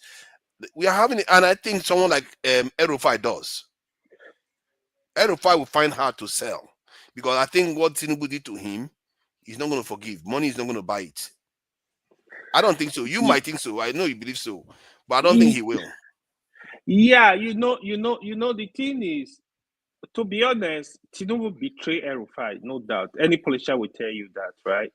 Mr. Tony was saying, oh, it's the security report. No, it has nothing to do with security report. It was just politics. So, if you understand the way Nigeria why did he betray El-Rufai though? I'm beginning to believe that there's a conspiracy behind it, because it doesn't have any reason to. There is. Look at it, right? So, I think there is politics coming from Ribado. I strongly believe there is serious politics coming from Ribado. Ribado and El-Rufai used to be very close friends. But Ribado is scared of the power of El-Rufai. If El-Rufai come into power, by now, it's El-Rufai you will be hearing everywhere. He can attack anybody. He can speak for the government. You saw what he was doing for Buhari. When Buhari, during the Naira redesign, El-Rufai, he granted a press conference. He granted a full press conference. So that's El-Rufai. He's not scared. He's very bold. So Ribado was not. And I heard he did a good job in Abuja, though. And that's He another did thing. it. Even in Kaduna, he did a good job. In Abuja, he did an amazing job, of course. Nobody will tell you everybody did an amazing job in Abuja. But here is it, right? It is all politics. Listen, there is nobody. If the president of Nigeria wants you to be a minister, there is nobody, exactly. I say, that can change it, except he's not interested. I mean, the Senate president, Tinubu, that if not for Tinubu, it can't be Senate president. Yeah, but what is at the core of it now? Because I'm beginning to think that because of his hawkish position on security, that's my take. It's a conspiracy. Like you I find it hard said, to believe that the only person in Nigeria that is hawkish about security didn't make it into cabinet. Like you said earlier, right? El-Rufai is very consistent with security. If you watch his interviews, he has a plan. Oh, this is how we can deal with the bandits. This is how we can deal with the terrorism in the north. He's very consistent. From Buhari, if you watch all his interviews, you will see how. AY, but you see, AY, AY, if you don't mind, I'm sorry. There was a security report against El-Rufai. I can tell you that. Bro. Hold on. My field is security. There was a security report on El-Rufai strong enough to make the president to back off. President wanted him to serve. President El-Rufai was going to study in Egypt. Was going to do a PhD. Wait. You truly believe that? Yeah, hold on. Let me ask him a question too. There was a security report. You allow the person to go to the Senate to go do what then? You remove his name. You don't allow him to go for interview. Why is he going for interview? Then you get to Senate. Senate says it's not approved. Why is Tinubu say, listen, Mr. Man, there is security report. I can't make you my minister. Okay, I can give you a different position. Please, you need to chill. Or give me somebody else. See, this is Can I ask you a question? Can I ask you a question? Do you know what the security report on El-Rufai was? Let me share it, because I think you have been saying this. You repeated it a few times. Let me just share the report. He said ministerial screening inside SSS allegation against El-Rufai, withdrawing the withholding of Mr. El-Rufai's confirmation shocked many Nigerians who perceived him as an A-list ministerial nominee, and that is not surprising because he's the foremost campaigner and fighter for Tinubu to become leader. So allegations of human rights abuses, hey God, Nigeria position on human rights. Hold on, let me finish that. Allegation of human rights. Look at the other one, unguarded remarks, which is one of those statements that he made about Islamic stuff. I condemned him for it, but I don't think people like Tinubu have scruples about making unguarded remarks, because he also made unguarded remarks against Eastern people. I've had Tinubu make unguarded remarks against them. So I don't know why he's picking on El-Rufai on that one. And purported flood of petitions. These are the three things. Petitions against El-Rufai is the reason why. Yeah. Yes. What are the petitions? What were the contents of the petition? Because these are just general. Mr. Tony, I would have liked to come in, but I don't want to let me go lose my own turn. Mr. Tony, it's simple. When you said so, before a president will appoint person, the president first would have already done your own background check. So if the president have done your background check before you will know whether he will send your name in, you're already clear. You are already clear. Mr. Tony. In Nigeria. Yes. Yeah, Mr. Tony, let me tell you. Mr. Tony, let me tell you. We saw people who didn't do youth talk. No, these guys are wrong. Yes. Mr. Tony, I don't want to take this thing as this. See, El-Rufai or Tinubu want to give El-Rufai position, but somewhere along the line, when El-Rufai heard about it, El-Rufai refused. They push him. Compensating El-Rufai, they don't want the way El-Rufai. I have a strong insider. It's not statement of fact. I will brag with that one. But taking El-Rufai, they know El-Rufai will be an hazard. They want to send El-Rufai as an ambassador to the UK. El-Rufai say, God forbid, they want to send him far. So, which is still like a punishment. Then they walk it around another way around and say, okay, send him to the confirmation. Then they mess it up there. You understand? The information first come. They said they're going to make him first class ambassador. We are working with innuendos. That is here. speculation. That is speculation. Please, let me finish. Let us leave all this. Please. Let me wait for my turn. Let me wait for my turn. Forefather. Yeah. No matter what anybody is saying here, before you send any minister name to the Senate, they must be screened by the DSS. That is the protocol. Nothing more. The security reports must go to the president's table. He just deliberately humiliated El-Rufai. I'm not saying there might be a petition. And because of that, El-Rufai is traumatized. Hold on, man. When listen, we Why had you've been talking since, petitions. Hold on. We had petitions against political people that want to occupy political positions. So the thing is, El-Rufai worked for Tinubu, right? It is politics going on. Part of the story I heard was because he was supporting Rotimi and Meche initially. Then when that didn't work out, because El-Rufai's target was to be VP to Amechi. When that didn't work out, he now said, okay, he's not supporting Ahmed Lawal, he's going to support Tinubu. So he supported Asiwaju, but Asiwaju, I think he was not still comfortable with that. So there were issues. The reality is, I really don't believe in the security report, because even in Nigeria, if the president wants you to be something, wants you to be, forget about security report. Yeah, flimsy. let me say this. AY, you're going to continue. Let me help you with one small word. Former Minister of Education, Babalola Borishade, in 2007, in 2005 or 6 or thereabout, Obasanjo sent Babalola Borishade for Minister of Education. The House rejects Babalola Borishade 11 months, and it still happened. Obasanjo keep insisting, just like as they did with Magu. You understand? When Buhari sent Magu, they said no. Buhari remained Magu there. Babalola Borishade. Yeah. Obasanjo, 11 months, they reject him. Obasanjo keep pushing, and he became Minister of Education. Father, go online and say it. Add to what Paul is saying. Ibrahim Magu, the former Why have been talking since? Can you take it to the next person, please? There was security report on him 3 times. But Buhari said to them, listen, this is my EFCC chairman. The president of Nigeria is too powerful to tell you, oh, the president, forget those stories. Okay, I rest my case. I don't want to be like Kenneth. Anything not to be like it. Next time, welcome. Thank you for joining us. This is next time. What do you make of this? Tinubu decides to release Nnamdi Kanu before the election. His coalition has grown again, And do you think I'm beginning to suspect that these governors that are rushing to Tinubu right now is because they saw Emefiele has to see the light of this. Since he went away, then Fubara is going to London to go and beg him.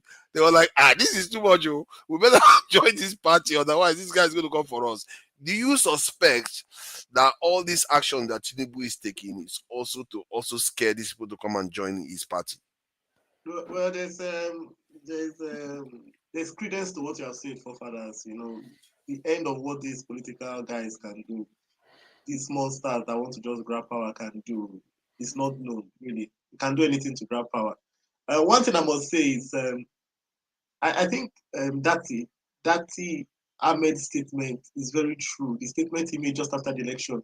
Democracy is not for people who don't value their own freedom, who cannot make their own choices. That is the truth. And the biggest problem we have in Nigeria is not actually the leaders. It's actually the 220 million people who are subservient to those leaders. That is the problem we have in Nigeria. It's not about those. How many leaders are there? Are they up to 10,000? They are not up to 10,000.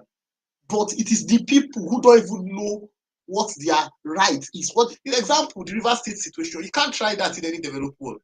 They'll occupy. Look, civil service will be shut down. That IBAS will run away. That's what will happen in the developed world. You try that rubbish. The president tries that rubbish. They will shut down everything. every office will be closed. By the time the man comes, airport will not even work. Will you send soldiers to go and blow up the people? When the people don't know what their rights are, what their human rights are, then democracy doesn't work. It doesn't work. So I don't even think the question is Nigerian population ready? Example, some people want to keep the north so backward that in the north, maybe one person will throw carrots, everybody will just gather and go and follow the person. Like somebody here say, and it affects most of us here are affected, especially people that are over 40. In this even in this discussion, they still have that mentality that somebody would somebody will go inherit Buhari's 12 million votes. What kind of statement is that? Inherit Buhari's based on what? El-Rufai is the one that inherit. How does he inherit a vote? Don't you end the vote? Don't you end the vote by what you're saying? So I think in a way, does it not end the vote if he shares the same kind of support? The fact that we are even thinking that somebody will get inherit, it means that we are already conditioning our mindset that El-Rufai will just turn up and then without doing anything, without even looking at his antecedents. That's not the case. We have said about because of the things he's done. I'm not saying now. Please sentiment. Now look at what I'm saying. Aminu Kano vote. We are inherited by somebody in Kano. That is Nigeria politics in the north. You are talking emotions. I read in between the lines. Stop listening literally. I'm saying that for you to even be talking like that Nigeria is not even ready. For you to even be thinking that okay, I get your point, but I'm discussing politics. Yeah, I even propelling the wrong things. For you to even be thinking that way, that somebody will just turn up and then that means that the people are not even ready to even make objective choices. Choices based on what they see. They're going to make choices based on how they feel. Religion will guide their choices. Ethnicity will guide their choices. Nigeria is not ready. Are we ready for this democracy at all? What are we talking about? That's the way I see it. And look, there is another generation of Nigeria. Unfortunately, there's another generation of Nigerians. People that, if there's this recent guy that has been talking, Peter or something, I'm listening to him. There's another generation of Nigerians which are between the ages of 18 to 35. Those guys have a different mindset from what most of us here are talking about. Those guys don't care about all these primordial political sentiments. They don't care. And if we are not careful, what will happen is that there will be a lost generation in Nigeria. People that are above 40 who are still thinking in this old system. Hold on. Sorry, hold on. Let me say something. I think we are drifting from the conversation, but I think it's also worthy of going in that direction about the lost generation or the generation you're talking about. My worry is that this generation, they may be worse, actually. You know why? Because they've been raised in a culture where there is no sense of integrity, morality. The only thing they understand is the end result. That is what that it may actually be worse than generation. At least the generation that came before these ones, they still had that tie to the way you earn your money a little bit. I remember when we were younger, people felt like if you earn your money through drug dealing, people don't want to go near you, or you are a little bit wayo man, people don't want to go near you. Now it's over. Now it's welcome. It's different. Forefather, you are missing the game. Forefather, if I lose my job in Lagos, if I go to my village will take care of me.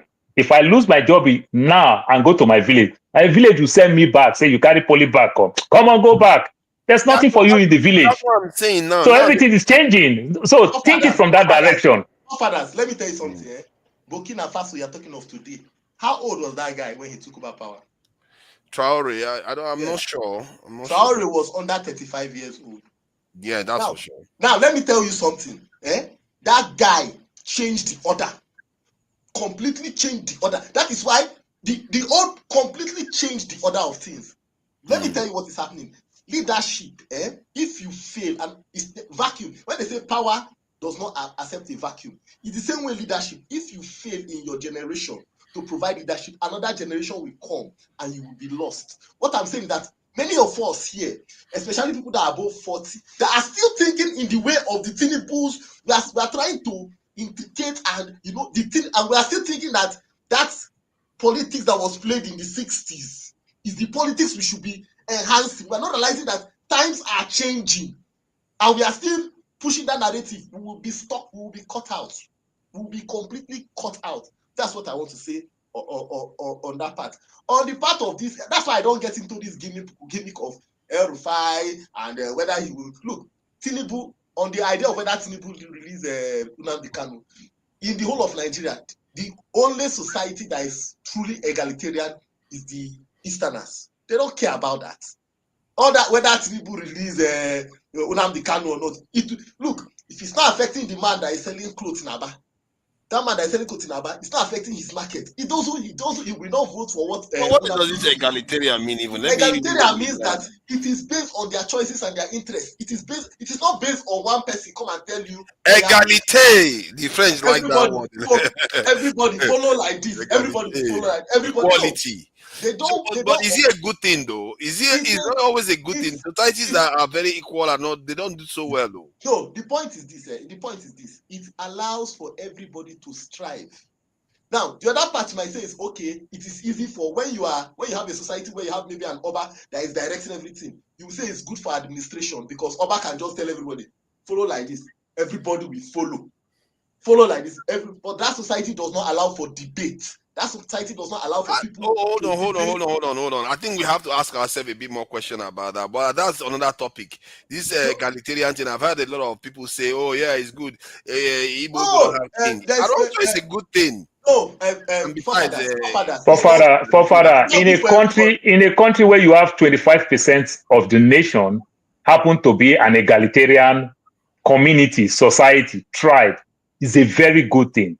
That's what we call America, what we call independent, because they balance where the vote is going. They swing anywhere. You understand? You don't convince them with certain things and other things. It is better. Very, very good. I like what the Easterners are doing.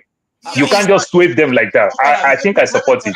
It sounds good until you compare them with societies that don't have that. You know how they say societies that do for father, all my Christians people who vote because of one thing in America based on gay and other thing. Look at what Trump is doing them today. You understand? That's how it is. That's why you also need independence to balance whatever thing you are doing. Can I let me conclude. I'm just saying that when they compete with others, they don't tend to do well. It's like saying society say women have a good voice. Fofara, it's not good for a whole nation like Iran, where the whole country practice it. It's not good. But if you say like a 25% of a population try to do things like that, I think it's good for that nation. It is good for that community. It is good for that society. You understand? It balanced equation because they swing to anywhere that convince them more. It's not helping. It's not helping politically. They are not. It's not making them very organized politically. Excuse me. Let me ask you a question. You talk too much. You run commentary on everything. Let me ask you a question. No, sorry. I don't know why you're laughing. You come and you start fighting me already. What is this now? Let me ask you a question on this proposition. So, of all the, let's say, the regions, okay, or the if like tribes in Nigeria, which society, which tribal group, which ethnic group has, more progress than the Igbos, which is the Republican, what you call egalitarian. So tell me which group has made more progress than the Igbos. I would say the Southwest has benefited from the fact of Nigeria over time. What way? In terms of infrastructure that has been built, you can say it's of Lagos. That's a lie, Fofara. That's a lie. Why are we saying that's a lie? All the seaports are there. Fofara, I will prove it. I will prove it to you because I'm from there. Fofara, there is 6 southwestern states, if you want to say so. Lagos was the capital of Nigeria for a very long time. Every great infrastructure that will stand tall in Lagos, all built by federal government. The seaport you are talking, the international airport you are talking, the railway that you are talking. You understand? The so-called First Act 77, the things that make Lagos a bit stand out. You understand? All the estate, all built by federal government. So I don't know what you're talking about. So then when you carve out Lagos out of Southwest, let me land. You ask a question, take answer. When you now take Lagos out of Southwest, you understand, you see Southwest like the Southeast. What the both region now achieve is education, and both region achieve it almost equal. hold on. So I don't It's see like, any difference. like saying take Kanu out of the north, take Enugu out of the southeast, take Lagos They out of ask you about Igbo. Don't carry me go Kanu. I said take Lagos out of southwest. What is the difference between egalitarian and the society that you are talking about? I take Lagos off. What is the difference between the remaining 5 southeastern states? They work for themselves and they achieve a lot. Forefather, every going to system has its say- own advantage and disadvantages. Let's Correct. move on.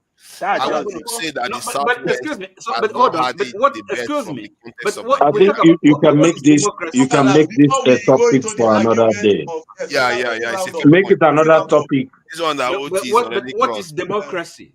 Let What me is round a up. Let's get back to the individual point. Who is Let me next? round up, Actually, fathers. I think The it's point. Paul, isn't it? Let me round Yeah. up. Please go ahead. Finish round your up. point Let before me they round start up coming on the after me. idea of the defection.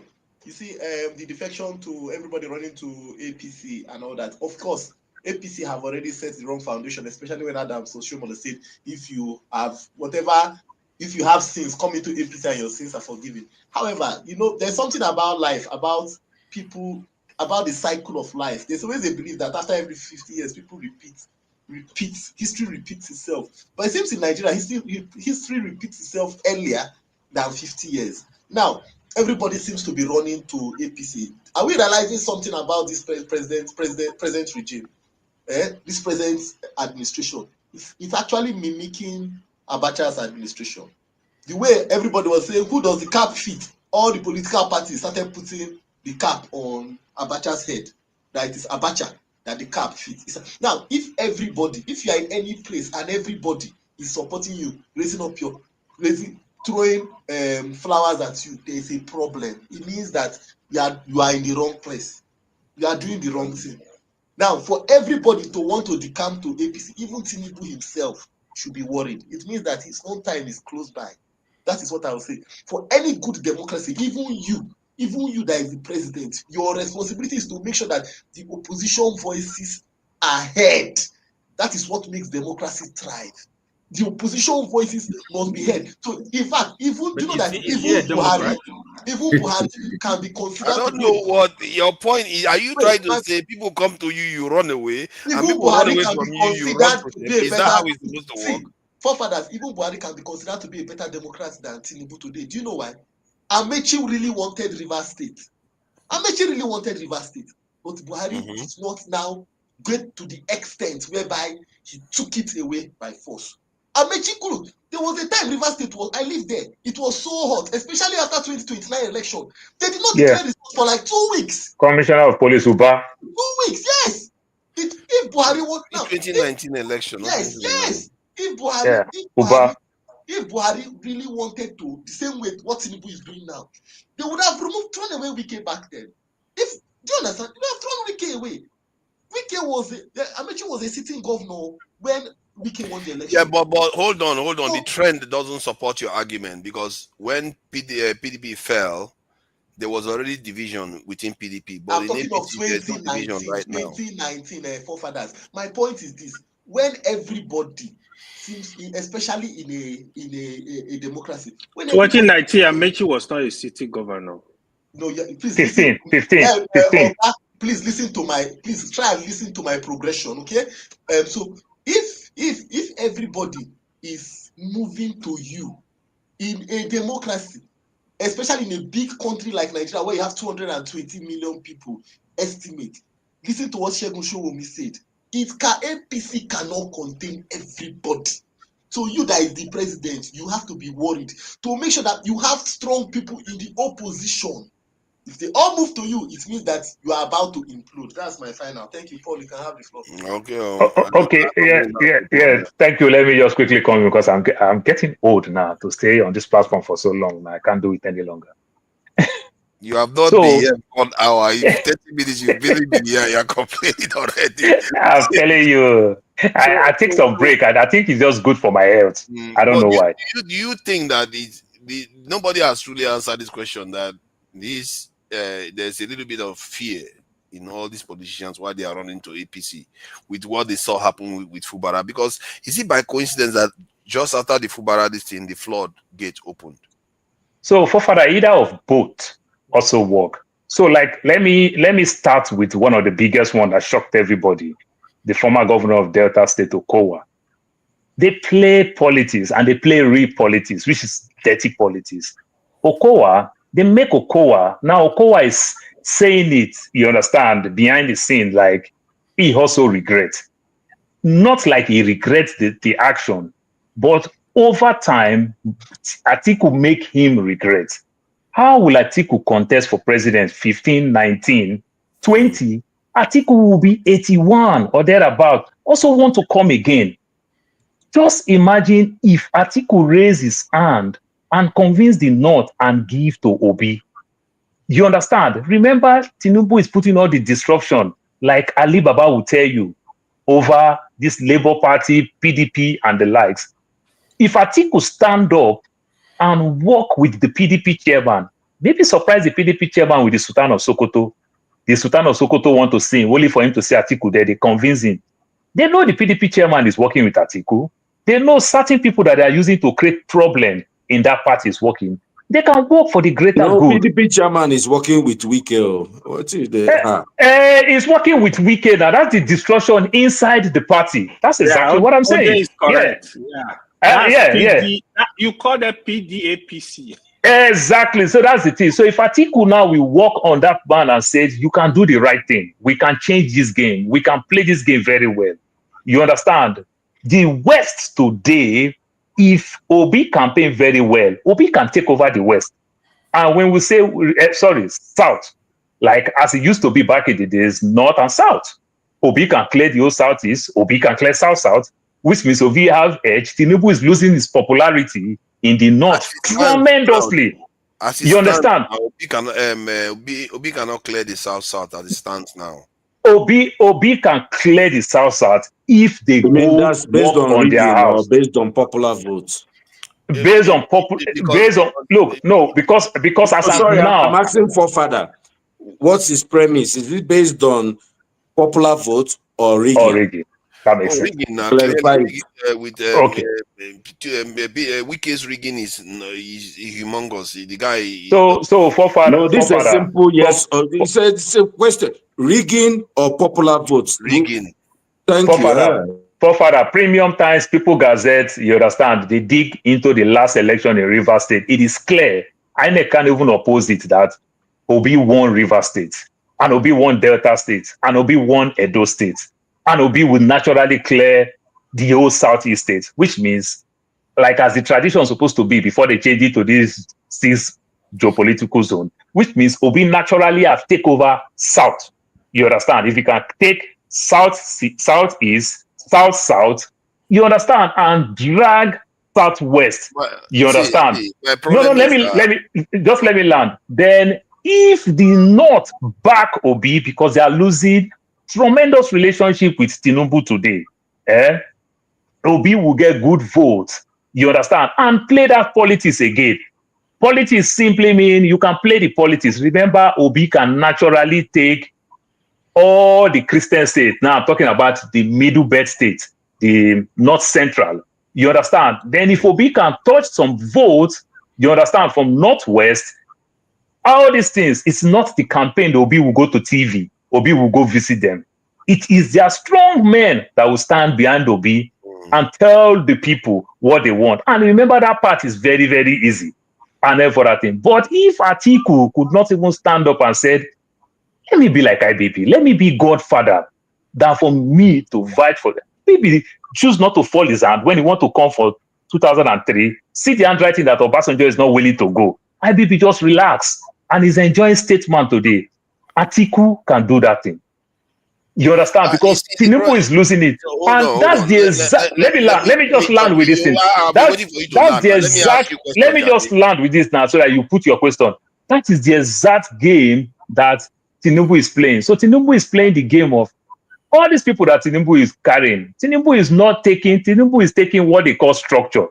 But Tinubu is not taking the people that will vote. The people that will vote are suffering. You understand? They are suffering. They are doing everything. But if Tinubu take over the whole structure, that's a good way of rigging. You understand? If I take over the whole structure, if I take over the whole thing, if I rig the election, it may make the election look a little bit clean. Then another way round of the election, Now I'm talking about the international community, like the so-called America.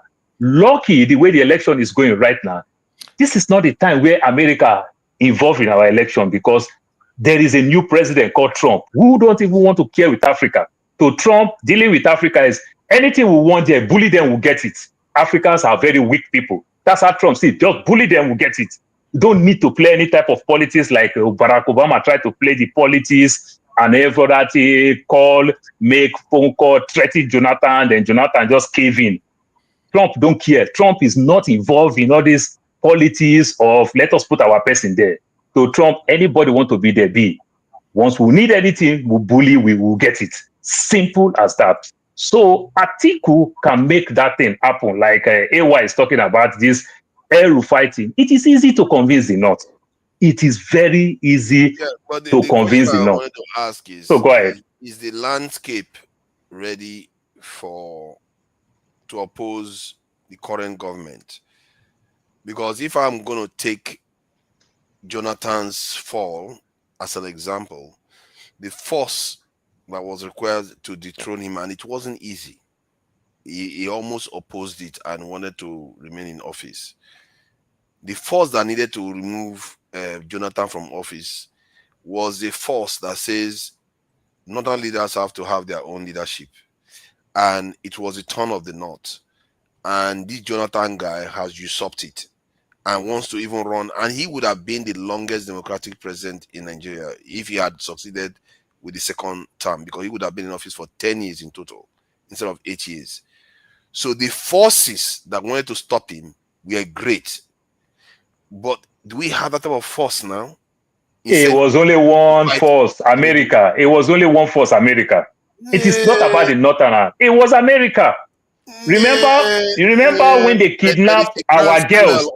Remember when they kidnapped those girls and everything? America said immediately that we can help rescue the girl.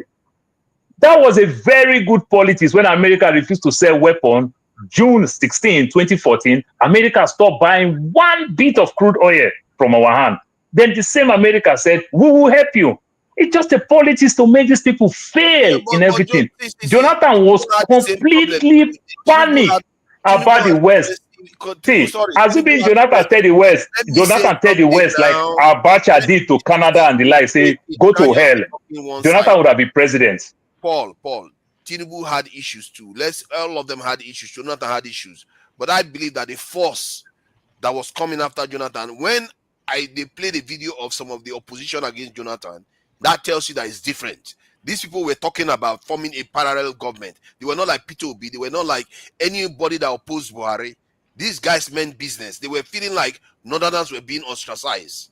And they were talking about forming a parallel government in Nigeria. Nobody was able to arrest them. That should have scared you. Forefather, it is the power of the media. When they are telling you that the numbers of places that they kidnap in Borno State is bigger than Ireland, you are hearing all these things in the media.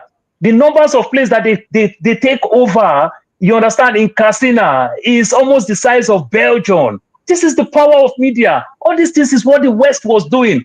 That is the people Jonathan were panic over. And Jonathan know that even if he forcefully take the power and rig that election, that he won the election again, you understand? He don't want a straight bullet in his head. No. He don't want to enjoy anything. But right now, what I'm telling you right now, Trump don't care. So Trump, we want anything from this weak continent, we just bully them, we'll get it. They don't want to play all those politics, soft power and everything. I'm just trying to get to the fact that maybe Tinubu is going to make it again because the forces are not aligned enough to want to get rid of him. The Northerners don't care too much right now because they just feel like let him have his time. Forefather, he's so selfish that he doesn't care about. Now you go. Greed of Atiku is also bring the greed of Tinubu to say, let me do more so that if I read the election, it won't look like I win the election. Because if Tinubu take over everywhere, remember when Reagan won his election because of the kidnappings, Algeria and the likes, what happened? Reagan literally take over the whole America. Did he end up achieve anything with it? It is hard. You understand? When you get all those type of popular vote and everything, it will end up overwhelm you. Because at the end of the day, when you take power, you're going to disappoint a lot of people. What kind of history are you reading here? Reagan is one of the most worshipped president in America. They say the way Reagan won the election and the way Reagan ruled, that's exactly what Desta is telling you. Reagan literally win nearly every state and every other thing. Reagan was not the most celebrated president. It was not the way he won. That's what you are talking. The Republican Party. That was what you are talking. The way he won, not the way he governed. I don't know about that. Either way, they looked at it holistically, just like Kennedy. Democrats praised Kennedy a lot. The Republicans basically worship Reagan. They put him as the standard. The way he won, the strategy that he used in winning. Okay, not govern. So if Tinubu now take over the whole state, it will help him in terms of rigging. But like Desta will tell you, if we end up overwhelming, by the time, take for example, Tinubu take over Delta State, take over Edo State, take over all these states, and every other thing, then when people feel that this is disappointment again, it causes more problem for him. Because it's his party in stay in power. No problem. Can I interrupt? I'm sorry, Mr. Paul. Sorry for interrupting. Tunaja, I pushed back, so you have till 8 p.m. So I don't know what time that is in your time, but I pushed back to give you more time, given that you started late. You see? I don't know. You still complain. Sharp. I'm just telling you, I pushed back. See, don't start now. Don't start. Don't start with me. You see, I'm going to be watching you closely, Adama. I will watch you closely. I'm going to be watching the time closely too. Don't worry. I will make sure I close before your show starts. All right, no problem. All right. Thank you. All right, bye-bye. Thank you. All right, so you see, we have more time now, so no need to overrush it. It doesn't mean that we have 2 hours, so we don't have up to 2 hours. All right. So my only point was that I worry that the omens are not ready. They are not ready to get rid of this president yet. If they were ready, they will be forming coalition right now, saying, anything but this guy. But instead, they can't even be bothered. The PDP came out last week and like, no coalition, never. No, if alliances, maybe. And we are debating whether we like El-Rufai or not. You don't hate Tinubu enough then. Because if you hate Tinubu enough, you will embrace anybody to get rid of Tinubu at the moment. So, and I get a feeling that because of that, he might Father, it's just like the last recapitalization, the last 2 recapitalization they did in Nigeria. You understand, where you see what they call mergers and acquisition. When they did that banking recapitalization during Soludo time when he was CBN governor, it is simple. You understand. Father, the name called Coca-Cola today is more expensive than any other thing that they have. You have to understand that thing. When they did all those type of things, you don't want to expect that STB, Standard Trust Bank, acquire UBA, but they named the bank UBA. Remember, Elubelu owned STB, Standard Trust Bank. He acquired Almighty Wiseman Bank with UBA. But they're still naming UBA. You understand? So many banks come together, but they keep the big name, the household name. So when they say those things in PDP, you don't expect PDP to go one place and bury the name PDP. It don't make no sense. I know these politicians have disappointed us to some extent. No matter you want to do anything, at least keep the name in PDP. Let it look like we can do whatever we want to do. We acquire the CPC, we acquire the Ds, but let's keep it with this big name. You understand? Remember, AD was not big. That's why they can let AD go. You understand? But not for PDP to say PDP will join other party, then they name him another name. That's a slap. It never happened before. That name PDP is still big. I hear your argument there, though. But I think, if I'm not mistaken, there was another party. Okay, fine. That party wasn't as big as PDP. But PDP is not a big party right now. They've lost household name. Household name. Yeah, household fine. name. I hear that argument. But other parties gave up their name to form APC, if I'm not mistaken, and took not power. So big. These are minor party. Like as you see, the Diamond Bank and Access Bank come together. Okay, you understand? Okay. They are at par when they come together, but not like First Bank to the Diamond Bank. Then the bank start bearing Diamond Bank. No, now. I hear what you are saying. Don't expect to be the same. Question I will ask you, please. Let me say this. Let me just ask him before the next person speak. Do you think that if, let's say, because PDP is so big and they don't have a lot of governors in there, are they going to be any effective. They are not going to be like every other small party then if the governors are not present. Why is it that just because of the name is they're going to get vote when the governors are not there to back them? PDP is acting like my wife. What God cannot do does not exist. They don't want to work. They are lazy. They don't want to work. Go do the work. This thing that will be is traveling around country. Go see anywhere, anything happen, go greet people. Go play the real politics. Go play the dirty politics. Go close door in midnight and play politics. How you can bring these people back together. You understand? Go play those type of politics. They are not doing it. And that's exactly where they will call Tinubu, in as much as he's playing very barbaric politics. That's how they'll still call him a strategic politics. Tinubu knows he's going to rig the election, but if he makes himself more popular, if he rig the election, it look like he won the election. Because at the end of the day, it's not Tinubu that will rig the election, it is the governors that will rig the election. So if the governor is his own party, then he won. I feel like Tinubu is a politician, where he is governing and ruling for politicians. And he knows if he has the politicians, he doesn't need any other people. He will govern. Let me say this. Let me say this. What you actually see in APC is not new. PDP used to be, during their time, they used to be one party state. So it's not new. Other parties people from other parties used to decamp to PDP like tomorrow, no day. So what you see is not new. Just that you people that don't believe politicians are the same. Let me ask you: do you not believe politicians are the same? He started again now. No, the thing is, look at it, right? I know one day you and Mr. Oti will realize this, but that's the reality. You don't still believe it. Me, this thing don't shake me. I know Nigerian politicians. I know them. I said it. If Peter will be the cat to APC tomorrow, I will not be surprised. They are politicians. It's you that is killing yourself, that is using emotion.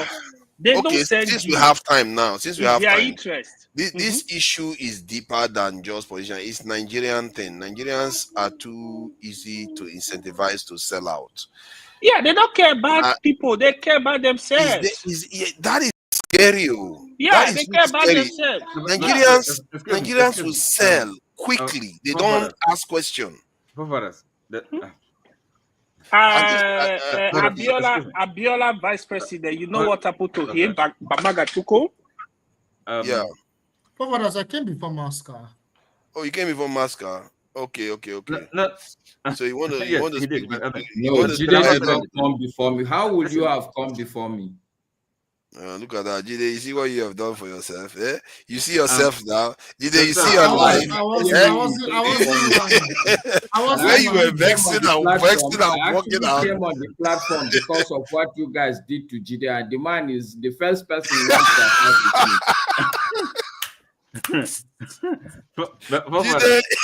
Jide, you see your life. I see my life. You see, you best come on. Somebody came to fight for you. You go after that one too. All right, sorry about that. But it's all good anyway. It's all fun. I'm sure Jide was just a little bit passionate about Burkina Faso, what is going on there. So, but what do you make of this discussion? Because I think this is becoming who are asking the question? Danger. Fathers, who are asking the question? Is it Masca's turn No, or Jide's turn? No, but I've not said anything, have I? I think you came after them. Masca can speak before me. It's okay. You came after them. I came after who? You came after Masca and Jide. No. I think they were here before you. Were they not here before OT? OT was the last one to come in. Yes, I came before. OT was to jump the queue now. Oti, just to break the bad news to you, the forefathers removed you so that you can put me. And I think subsequently you remove somebody and then bring you back. No, I didn't do any such thing. Come on. Stop trying to malign my good name. Eh? Look, the thing is this, I'm not gonna speak for more than a minute, really. I don't wow. Have a this, you know? It's just that'll be first. Listen. The amount of time you want to speak, it doesn't matter. Sorry, we should believe me. be law abiding. I'm here before you. That you want to speak for 30 seconds. How long do you think I want to speak to? 5 minutes? 7 minutes? Okay, so but let's get back to the topic now. So, are we worried? Do you think this is a democratic problem now that we are going to have in Nigeria, or But is Otis' just part of? question is valid. Who are you asking? You have to You are the one tell I'm us. asking now. Okay. You're welcome, Masker. See, the question I'm asking you is the defections that is going on. Is it unusual? Is it to this the scale we are seeing right now? Because it started from Buhari's government. The scale of defection, is it unusual for Nigeria? And if so, is this a threat to democracy, as some have been saying in the media lately? Okay. This is an academic question actually, and I would send you. I was doing a program. It's exactly a question they asked. It's really academic. But to answer it, my answer would be that look, this thing you're talking about is not a new thing. If you're actually following Nigerian politics, if you count the number of parties that you could join, you would actually get confused at some point. You take Concourse and count the number of parties. Everybody has from one party gone to the other. So I think it's totally a waste of time to really bother about. The truth, this is how we do our politics. There's really no political party in this country. You mean at this scale and at this pace? Yes, yes. Wow, that's Yes. crazy. Oh, Yes. okay. People were like, if you join PDP was the in thing. This APC is just a new contraption that is just gaining weight. Look, for me, there are two critical issues. The first issue, yes, this is not even a party thing. If you are looking at it from a party perspective, then you don't get the problem. For me, the real challenge, the real problem is that, yes, people are going into APC, but why? It is simply because of one individual, and I don't like that. That, for me, is the real problem. But I actually joined because I think we don't get the real issues.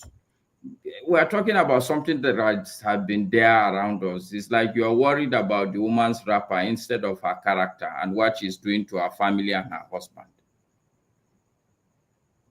You're here talking about, oh, she's wearing this kind of wrapper, she's removing it, she's changing. Of course, she's a woman. That's what she will do.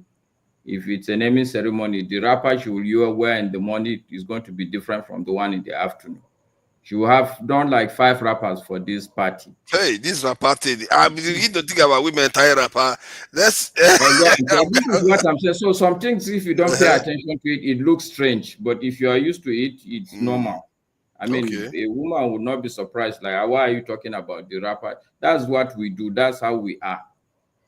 I think what we should do is what Jide was talking about. There are real critical issues, even if we are not going to spend the whole night talking about it. Things like this issue in Burkina Faso. This is you especially you forefather is talking about security, law and order.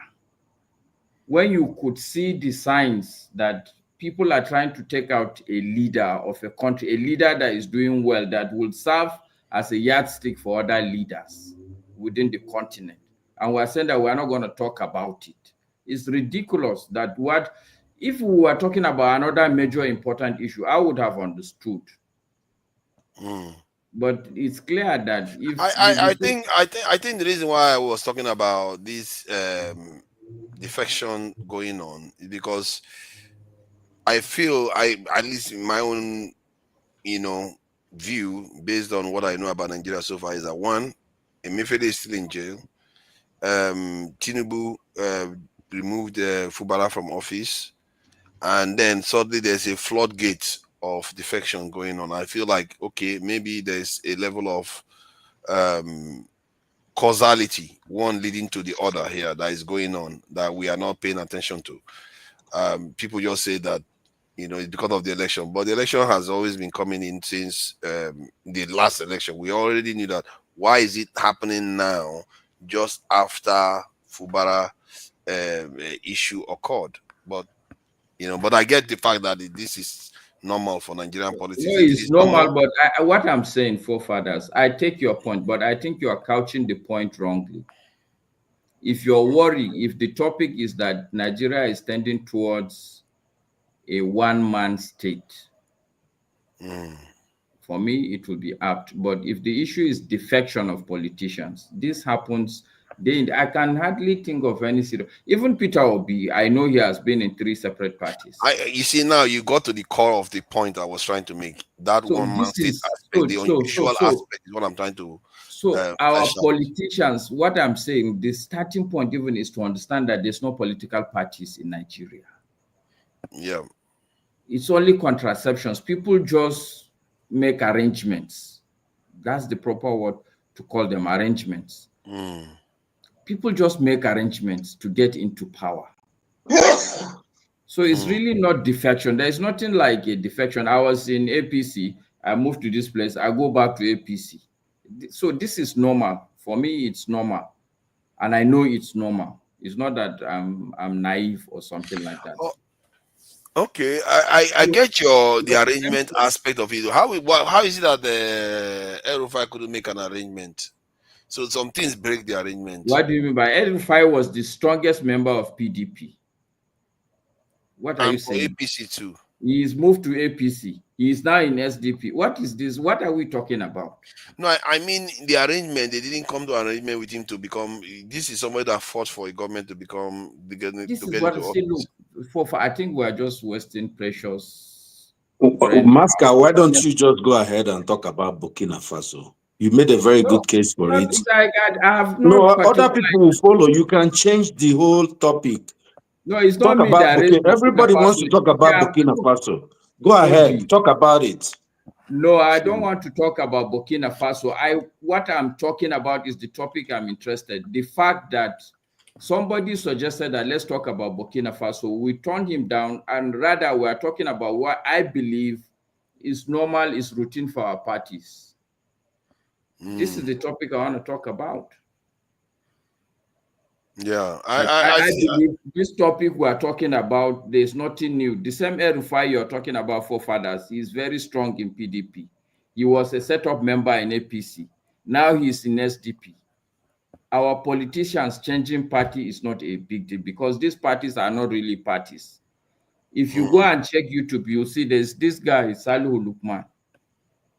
He constantly keeps saying that the parties don't even function. You have a neck of a party, they don't meet. These are the issues. If we really want to talk about the politics, these are the real issues we should be talking about, that the parties don't exist as parties. So these are the topics. For me, that is all I wanted to say, really. And if they don't exist, so they are special purpose vehicles, as the people like to call them, eh? You will be disrespecting special purpose. There's nothing special about the Nigeria. No, I'm serious. Wow. Because the members keeps changing. Remember, you get confused. Sincerely. Yeah, sad. Even special purpose bike, they would have some organs that are functional. Sorry. I'm just wanting to move on before time. It's okay. Good to see everybody. And sorry to come back on you strongly today, but it's okay. I agree that I believe Burkina Faso is a very critical issue. We should look at it. Let's look at it then, since it looks like we've all talked about the election issue, and we've done that for 2.5 hours actually. I think we've done justice to that. Everybody has had their time on it, apart from one person. Clearly, I remember you, OT. I see you there. No, I haven't spoken about it. You want to talk about it too? I thought you were talking about Burkina Faso. We want to start about wherever. Oh, nice, whatever. It's all right. All right. Let's see what is going on in Burkina Faso, and let's see what this guy is saying. And I don't mind calling them out, but Captain Tory and Burkina Faso, as they know that both, whether it's their gold reserves, that is all those proceeds are just in exchange to protect the junta regime. There's a number of examples across. Even in Sudan, what's going on with the rapid support forces and Burhan of the Sudan forces, when you get down to it, is all about the revenue that can be drawn out of that. And there are nefarious actors in the CCP or in sometimes Russia are complicit in those activities. Okay, well, you can't imagine how frustrating it it seems to me that this mineral-rich continent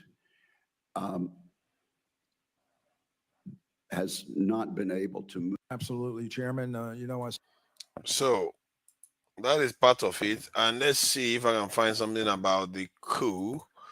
I think this is something on the coup. Let's go there and see what this guy is saying.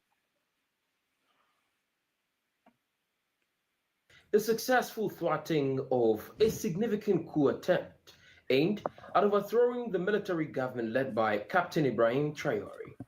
The alleged plot, which was set to culminate in an assault on the presidential palace on April 16, 2025, was reportedly orchestrated by a network of current and former military officers collaborating with external terrorist leaders. Security Minister Mahamadou Sana revealed that the masterminds behind the coup were based in neighboring Ivory Coast. He identified two former Burkina Faso army officers, Major Joani Compaore and Lieutenant Abdurrahmani Bare, as key figures in the conspiracy. The plotters allegedly sought to exploit religious and traditional leaders within Burkina Faso to sway military personnel into supporting their cause.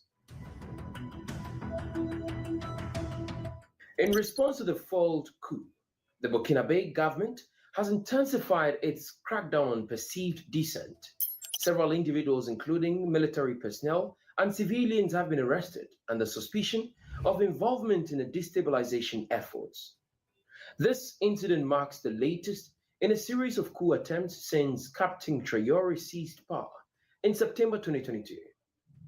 Prior to this, the country experienced similar upheavals, including a fourth coup attempt in January 2024, where a network of serving and retired security personnel, along with civilians, conspired to destabilize the nation's institutions. The recurring nature of these attempts underscores the fragile political landscape in Burkina Faso, where the military junta continues to grapple with internal and external challenges to its authority. The alleged involvement of Ivory Coast in the coup plot has strained relations between the two neighboring countries. Burkina Faso's junta has frequently accused Ivory Coast of harboring exiled opponents and supporting efforts to destabilize the current regime. The Ivorian authorities have yet to comment on the latest allegations. The geopolitical ramifications of the failed coup in Burkina Faso stretch beyond the country's borders. The Sahel region, already plagued by jihadist violence and political instability, continues to be a hotspot for conflict and power struggles. Burkina Faso's involvement in the new anti-ECOWAS alliance, along with Mali and Niger, signals a significant shift in regional dynamics, one that could have lasting implications for the future of West Africa. The new alliance, which has distanced itself from ECOWAS and former colonial power France, has also drawn closer to Russia, seeking security partnerships in the face of ongoing jihadist insurgencies. This realignment has raised concerns in both the West and neighboring African states, who are unsure of how to respond to the increasing influence of Russia in the region. In particular, the growing influence of Russia, as well as accusations against Ivory Coast for harboring Burkina Faso dissidents, point to the ongoing regional struggle for influence in an increasingly unstable Sahel. With Burkina Faso on the edge of a new political and security crisis, the situation in the region is poised to continue evolving in unpredictable and potentially dangerous ways. Your perspective matters. What do you make of Burkina Faso's major coup plot? Share your thoughts and insights in the comment section below. If you like this video, be sure to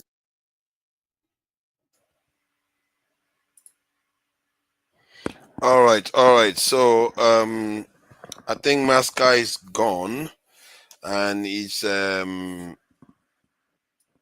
Jide's turn to speak. So now you can address this Burkinabe issue that has come up with the coup plot. To be fair, there has been so many that you can't even keep up with the amount of people that want to get rid of that guy. Personally, I just wanted to get rid of his uniform. That's all, and become a civilian and rule the country if he wants to. So, what do you make of this development about coups, counter coups, accusation? And what I don't like about it is that there's so many accusations flying around. We don't know which one is really true, because none of these people have truly been arrested and confessed openly to it. For all we know, they are just ways of getting rid of opposition leaders. That said, I've seen a lady in a video. I think it's a Nigerian woman. I don't know whether any of you have seen it. The Nigerian lady was talking about the life in Burkina Faso. She was saying that a lot of things are free because of this guy. He's made a lot of things for free of charge. Education, healthcare, all those other things is free of charge. I don't know how true this is, but that's what she's saying in the video. Whether that's a propaganda, I don't know. It sounds like she's talking from her own experience. So I don't know what you make of this coup plot. And I don't care whether he's a dictator or not, as long as he's doing the right thing by his people. That's what I care about. He's trying to get rid of what. Sorry, Jide, before you go ahead, Father, can you research, you know Wodemaya, right? The Ghanaian guy. He was just in Burkina Faso. You find interesting stuff about, you know.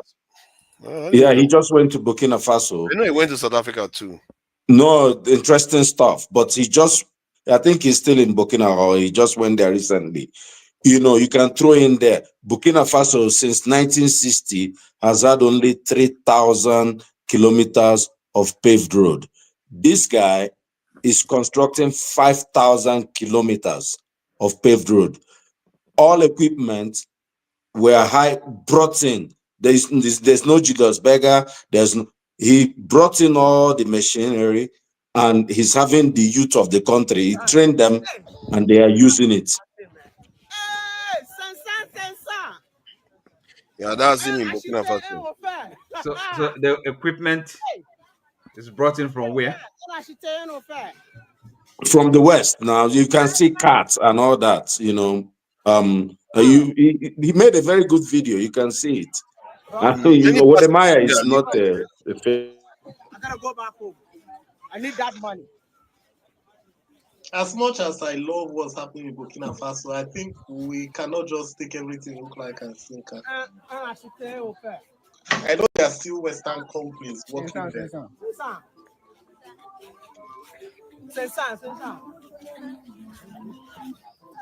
I think you can allow Jide talk, but this is not the video.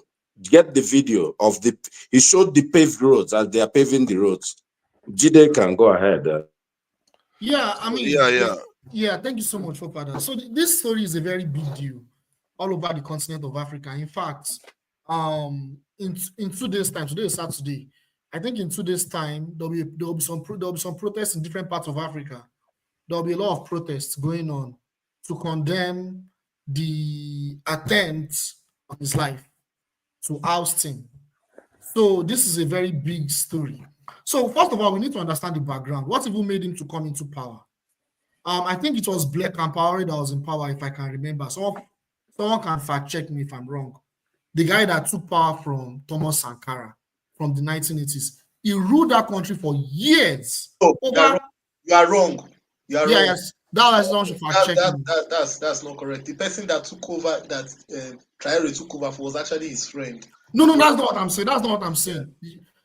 That's not what I'm saying. I'm not wrong. That's not what I'm saying. Traoré did not take over from the person. Let me talk. Let me talk. Didn't you hear what I said? I said I'm trying to explain something. I didn't say it took power from him. Okay. I said when Black Compaoré took power from Thomas Sankara, he ruled that country for over a decade, close to over 20 years. And during that period, it did not make any impact on that country. He was a puppet of France. Burkina Faso had very good diplomatic alliance with France and many Western countries, including the United States. And at that time, this man did not implement any policy to develop Burkina Faso. He was a puppet. Now, after the ousting of Gaddafi in 2011, there were a lot of weapons that were used by jihadists that were supplied by NATO. I've talked about this so many times. I don't want to go into details. That were supplied by NATO to these jihadists. These jihadists, after they toppled Gaddafi and they destabilized Libya, a lot of them moved down south to the Sahel to cause a lot of instability, all in the agenda of spreading radical Islam to the Sahel. And not just Burkina Faso, Mali and Niger today, there was a military coup. So there was a military coup as a result of the instability in Burkina Faso and the high level of unemployment and poverty by Damiba, not by Thomas Sankara. It was by Damiba. I think his name is Damiba or something. I can't remember his name now. That guy took power. And when the military took power through a coup, they failed to actually topple and defeat the jihadists. In fact, the jihadists took about 50% of the land in Burkina Faso. Imagine the way Nigeria is and terrorists take over 50%. That was how this country was. Like this country, the terrorists actually took a huge chunk of that country. Then the young military officers that were under Damiba, including him, they now took power from Damiba. That was how Ibrahim Traore took power. They took power because of the necessity to restore security in that country. Because democratically elected, quote unquote, the democratically elected, the guy that took power from Sankara, he failed. And including the guy that took power from Black Compaoré, he failed completely. When this guy came to power, because we need to understand that this guy, when he took power, he recognized the legacy of Thomas Sankara. He has a very strong ideology, a Pan-African ideology, a Pan-African anti-imperialist ideology. If some of us listen to his speeches, he's always talking about the sovereignty of Burkina Faso. Burkina Faso should be sovereign, away from Western powers. Our Western powers, he's always emphasizing on how Western powers are supplying these jihadists to destabilize their country. He's always talking about it. And he's always talking. So as a result of these young officers coming to power, Ibrahim Traore being the leader of the new military junta, he had a socialist and anti-imperialist ideology. He started to form alliance with Venezuela, Nicaragua. He even went to Nicaragua, I think Nicaragua also a leftist, it's a leftist government. Yeah, but let's try to limit it to this, otherwise we are going to run out of time. Yeah, so the thing is, under the ideology, he started to implement radical policies. He has not completely, to be honest, like I think it was Dexter that mentioned it. He has not completely taken control of Burkina. He has not completely liberated Burkina Faso of Western influence, but he has begun the process, and they are making a lot of progress. So now, why does the US and France, why do they want to topple Ibrahim Traore? Number one, they need access to Burkina Faso's resources. They need to continue to have access to Burkina Faso's resources.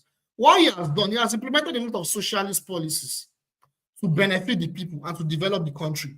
He implemented free education for the people of Burkina Faso up until secondary school.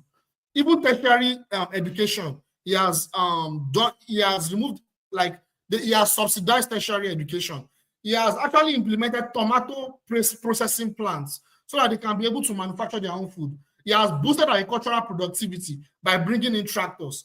And even the security situation now is getting better. They've not completely defeated the jihadists, but they are getting better. They are now taking over territories. They are capturing back their territories already, slowly, with the help of Mali and Niger. Now, he's now having alliance with Russia and China, and he has nationalized their gold mine. That's very important. Burkina Faso has a huge, rich gold mine. This gold mine, he has now, as the head of state of Burkina Faso, he ensured that the gold mines in Burkina Faso are nationalized. That was where he completely crossed the red line. Now, with everything, with the geopolitics going on between the US, Russia, and China, where you have the BRICS, where they're trying to break away from the dollar. And if we know the background of the dollar, we see that the dollar was initially tied with gold. Then eventually under Nixon, the dollar is now removed from gold and it's now used as like kind of the universal currency. Now, the value of the dollar is now depreciating because of the influence of BRICS.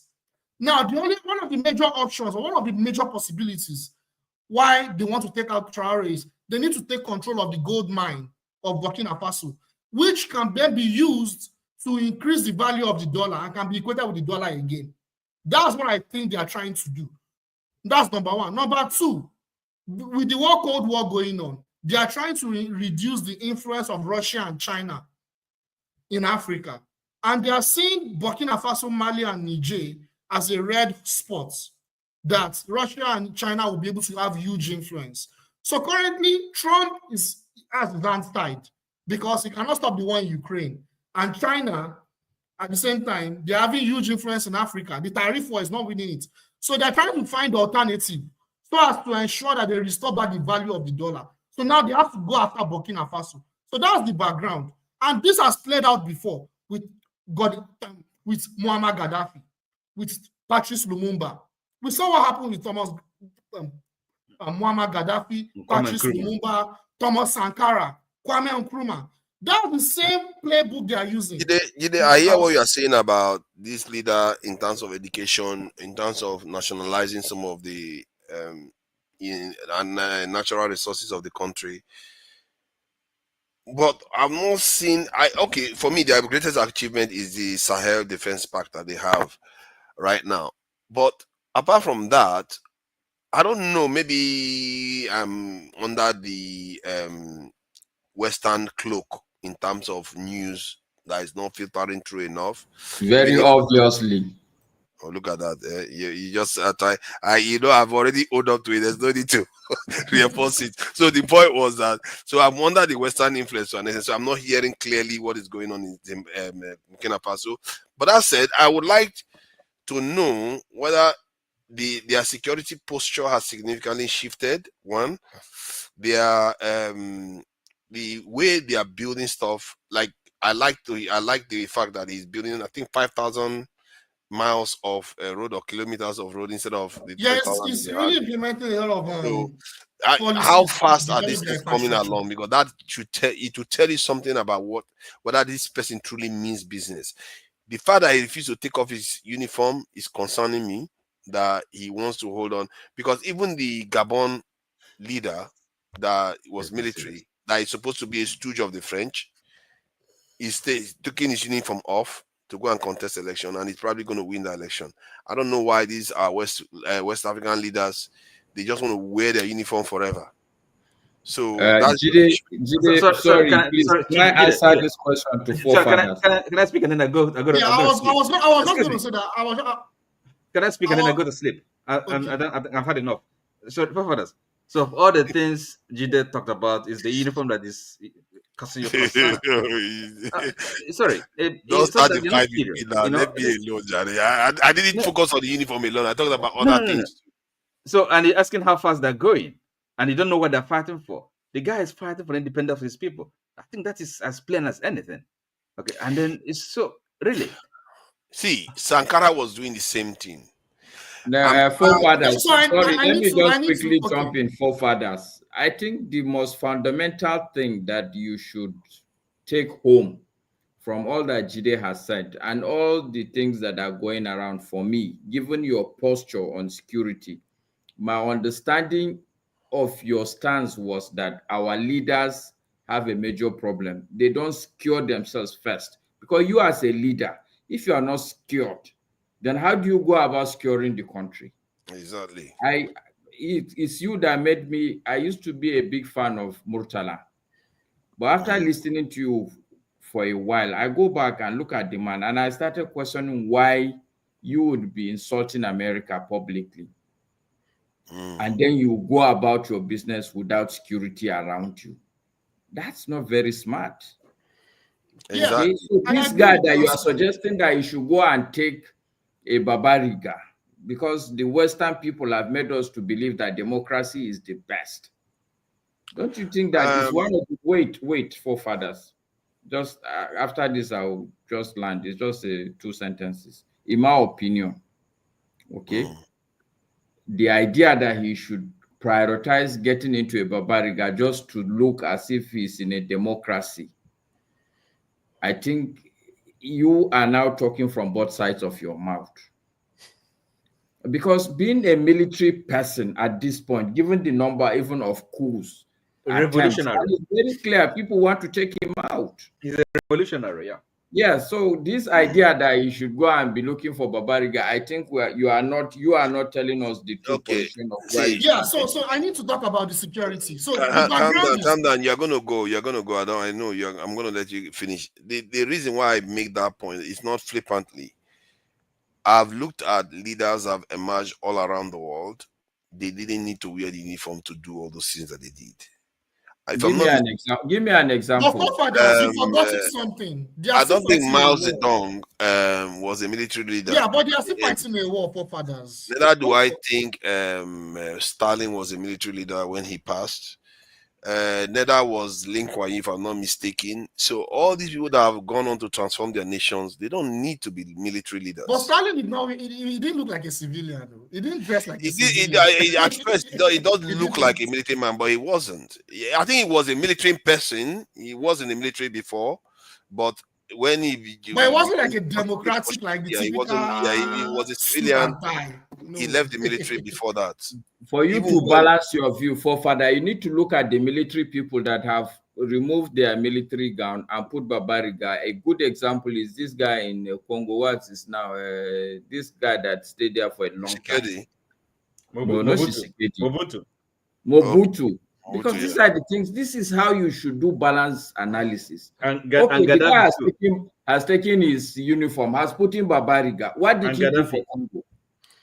No, Kagame did something. Putting Babariga has nothing to do with good leadership. I from what I'm saying is that it's a signal.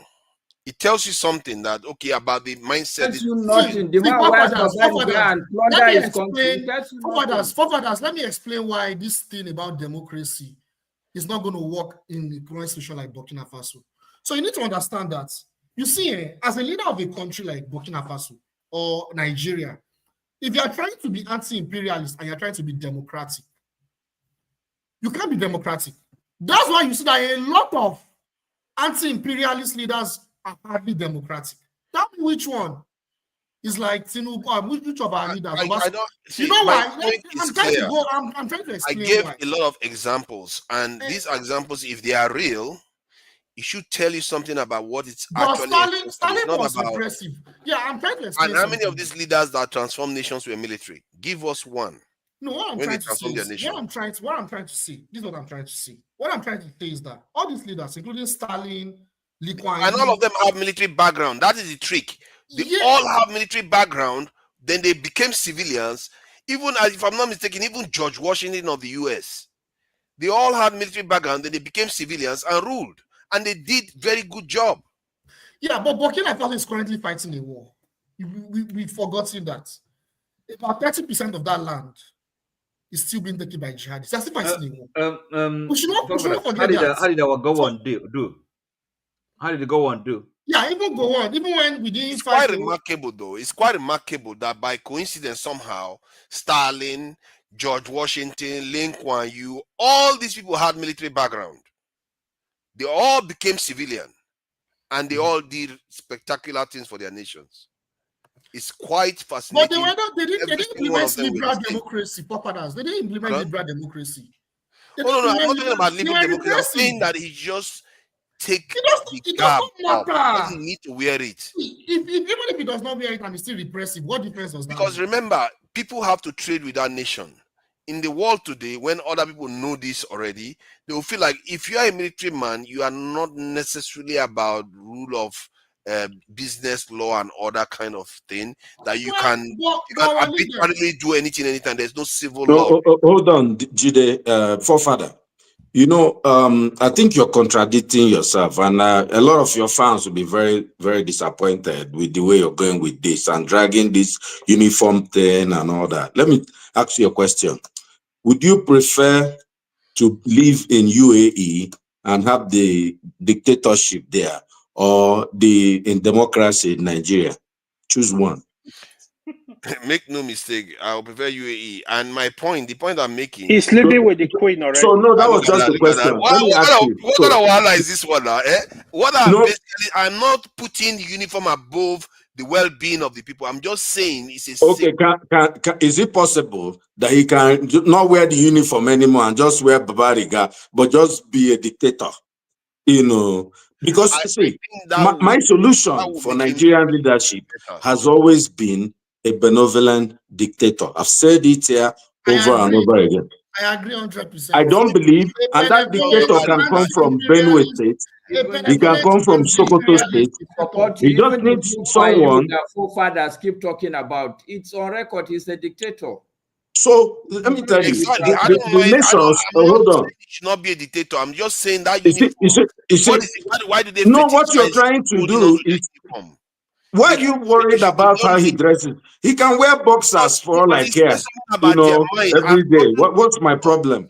Once the people are eating, what's Hey, hold on now. Let me try to explain to you why I'm saying this. It betrays something about what is going on inside. I remember there was a case, there was a video somebody played about Nnamdi Azikiwe when they were blackmailing him. This is why people were talking about how they blackmailing Nnamdi Azikiwe. That's after the blackmailing, some of the things he were asking for tells you everything. He was talking about how he's going to wear some, if it is true, I'm not going to believe him. What he's going to wear, the kind of ornament he's going to wear in his jacket, that whether they are going to give him that one. He's not a military guy, but he wants to wear that thing to make himself look like somebody with authority. It's like that. My dear brother, the question is the average Burkinabe happy? Do they feel that their life is being improved? You know, look, nobody, if Tinubu wants to rule forever and he can make things better in Nigeria, I will even join APC and make him top 10 president. The problem we have is that these people are not patriotic. Have you ever, the simple question that everybody should answer is that guy patriotic? Does he love Burkina Faso above other countries? Look, never get this wrong. Burkina Faso is like a local government in Nigeria. You know, it's not like a strong. And when people are talking about power and all that, I see someone was commenting that, oh, one local government, governor is going to build 5,000 kilometers of road in Nigeria. And when people speak like this, then you understand that's why people like them, they will collect 5,000 naira and vote for Tinubu. You know, this is the country that I said on record has about 2,000 to 3,000 kilometers of road, paved road. And someone is going to build double of that. And somebody is in comment section trying to compare him to a Nigerian. You see, you know, I understand that we're all having this conversation. You know, look, IQ is not the same. I'm not trying to insult anybody. But, you know, look, the simple thing is that this guy is very patriotic. He loves Burkina Faso. If he wants, let him wear rags. Let him wear, you know, why are you even fascinated now by these Oyibo dresses we're wearing? I thought you are a cultural, traditional guy. You know, but my point is that, hold on. If this guy leaders, organizes even our an own election, traditional leaders, sorry, Odi, hold on, let me just land on this point, then you continue. If this guy conducts an election, how are you sure he will even win? When France brings those people from Ivory Coast and they come in, are you serious? Burkina Faso is not Nigeria. They are going to rig a former military guy out of his own in his own country. When France comes in and the power and bring in a lot of money and give the average Burkinabe. Are you serious? Why are you even saying this? Kagame gets 99% of the vote. The man is doing well. Just leave him alone. Let's speak about him so they don't kill him. Hold on. Why do we do this thing? How many African leaders, military leaders, have been in office for more than 10 years or so? I'm not even sure any military leader within the black countries have been in office for more than 10 years or so. Yet, Kagame, former military, retired, became a soldier, president, and he's been in office for going to 25 years now. So there's no, I just don't know why we are fascinated with uniforms. Why we want to wear uniforms? He has been in office for about 12 years. Fascinated with a leader's dressing. You are the one fascinated. You are the one raising the dressing of the president. No, because you're the one cutting all these brouhaha. Move on. All we are saying, and for me personally, honestly, on a very serious note, I wouldn't want to say this. I don't want to say you disappoint me because you haven't. I mean, you. It's all right. But no. Seriously, on a very serious note, forefathers, I was convinced in what you're saying about security. Yes, of course. Okay, but how do you expect this guy? Okay, the first question I will ask you: do you think that this guy is under threat as a leader? Yes, clearly. Okay, so do you think that his security should be the topmost consideration for him? Yes. Do you think that, for instance, now Nia can tell you this guy doesn't even shake hands? You shouldn't, actually. No, he doesn't. He doesn't. I think our leaders should stop shaking people's This guy, hands. listen to me. This guy goes about as the president with rifle all the time. Go and look at him. Yeah. And you, as a proponent of security, you are telling this guy to water down his status. No, my brother. Be honest with yourself. I'm not saying he should water down his status. Some of the greatest disaster, crazy killers of all time, they were not wearing military uniform. My point is that you can still have that power. And the reason why, you see, if you want to succeed, but it's less than 5 years in this position. So give but he doesn't seem to. He's not aspiring to. How do you know? Take that. That's what it's only 5 years. It's not less than 5 years. So this is how forefathers. Forefathers, do you have revolutionary? Forefathers, do you have revolutionary experience? Do you have experience in military leadership? No, I don't. All I have experience of is reading about what has happened in history, and the pattern is remarkably consistent. The leaders they have a military background. They transform themselves. It takes time. And go on, and they are dictators, but they go on to do great things. Forefathers, leave that one that you have read. Leave that one. It's not read. It's happened. It's already happened. You can't rewrite history. It's already happened. Forefathers. Practical is always different from theory. Yeah, but does it not bother you that it's so consistent in all regions of the world? Does it not bother you that all regions of the world, they show the same pattern? Do you know what bothers me? Forefather, what bothers me the most is the number of our leaders that have been taken out and the number of attempts to even take this guy out. That's what bothers me the most. Look at Gaddafi, for instance. Look at Gaddafi. What's his crime? Look at Libya today. Thank you. What about the man in Egypt is being hoisted by America? You see, they took out an elected leader and put a military person. What about Ukraine? What are we talking about that we are bothered about? What is politics? What is all this thing? I don't know what it is, though. What about Zelensky? Zelensky does not dress like as if he's in a war. Zelensky, that one is a comedian. He's not running his country. But the West recognizes transforming his country. The example of the people I'm telling you are people, transformational figures that had military background. They became civilians and they did great things. Even Winston Churchill, that people respect a lot in the UK, had a military background. It's crazy consistent. I don't know why. Forefather, this guy needs time to win his people over for him to even go into that civilian that you are talking about. Remember, their reserve, their foreign reserve, everything, currency is in France and everything. So he needs time to win the people over. Just imagine if somebody like Ngige were to stay longer.